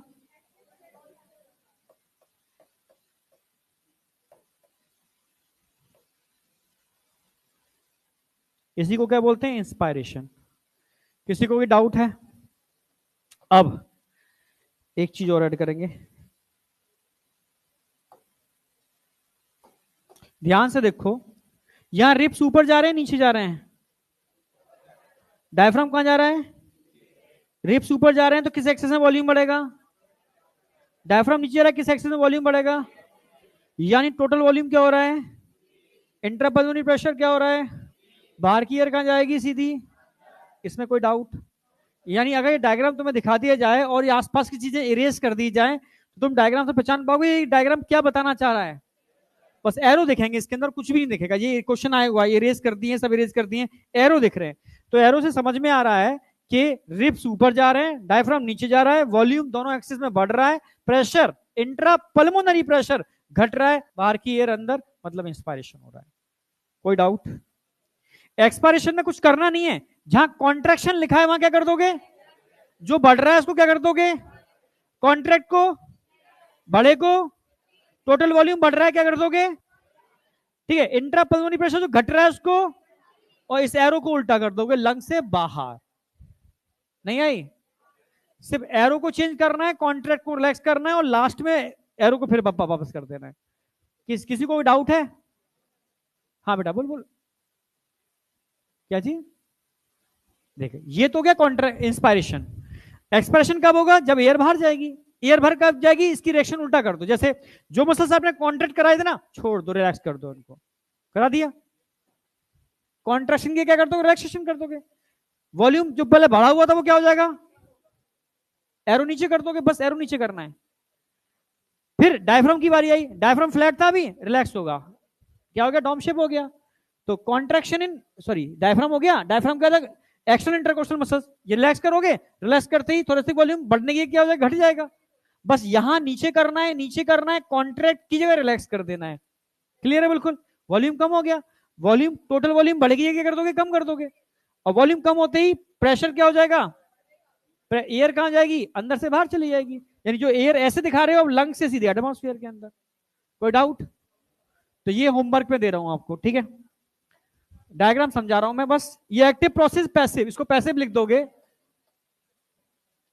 पैसिव इसके बेस, अरे रुको भाई, अभी बंद थोड़ी ना कर दिया मैंने, अभी फोर्सेबल वो भी कराऊंगा मैं, रुक जाओ अभी 2-3 मिनट है, 3 मिनट का टाइम मांगा है मैंने पूरा। अभी पैसिव में क्योंकि कॉन्ट्रैक्शन नहीं हो रहा, दोनों मसल्स को रिलैक्स करा रहे हो। एरो कहां जा रहे हैं? नीचे। डायफ्राम कहां जा रहा है? ऊपर। एयर कहां जा रही है? कोई डाउट? अब इन सारे स्टेप को लिख करके बस एरो चेंज कर देना। लास्ट बचा ये देख लो, बस फिर खत्म है। ठीक है, अब क्या है यहां ध्यान दो, फोर्सेबल। जब आप दौड़ लगाते हो, रनिंग करते हो, अभी तो आपने एक्सटर्नल इंटरकोस्टल मसल्स को यूज किया था ना, अब बारी किसकी आ रही है? Internal intercostal muscles. तो अब यहां पर आप क्या यूज करोगे? इंटरनल इंटरकोस्टल मसल्स यूज करने वाले हो। इनमें क्या कराओगे? Contraction plus abdominal muscles, abdominal muscles, इन दोनों में क्या कराने वाले हो? कॉन्ट्रैक्शन।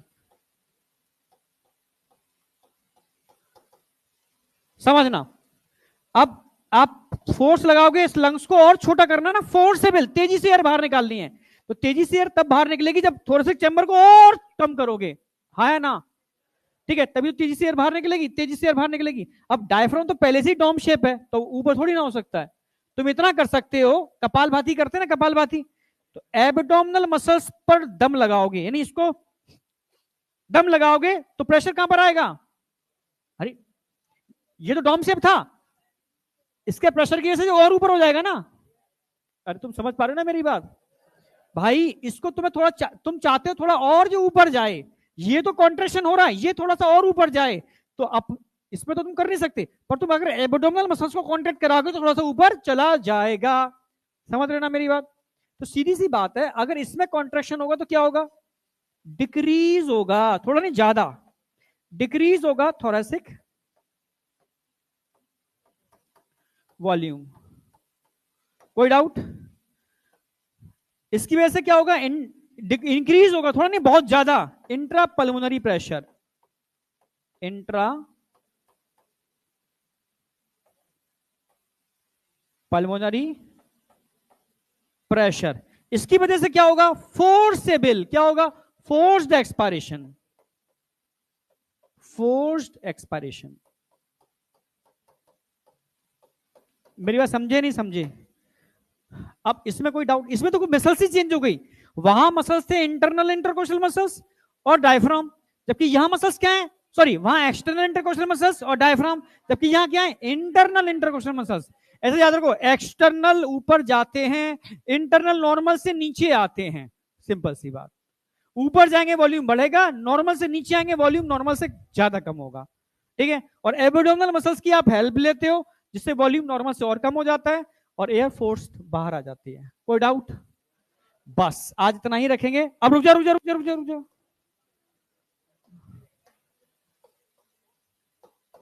फोर्स तेजी से, ये 15 क्वेश्चंस है, अच्छे क्वेश्चंस है, सबको करके आने, ठीक है। मंडे से डीपी भी मिलेगी, उससे पहले कम से कम ये प्रैक्टिस आप करते रहोगे रेगुलरली, ठीक है।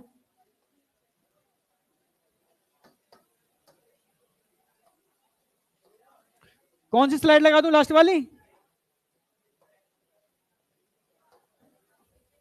ठीक है, अब जा सकते हो।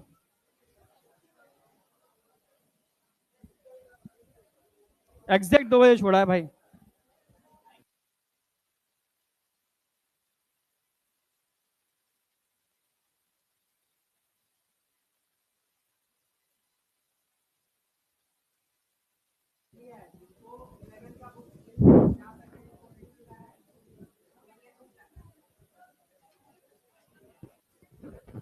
जिनको 11th बुक्स मिल गया है वो जा सकते हैं, जिनको नहीं मिला है वो रुक जाएं।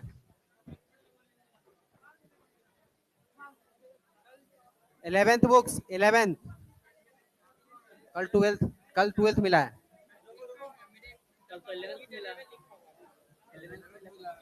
कल 11th मिला था। ठीक है, जिनको 11th का मिल गया है वो जा सकते हैं, और जिनको नहीं मिला 11th का वो रुक जाएं। हाँ, बाद में मिलेगा, बाद में मिलेगा।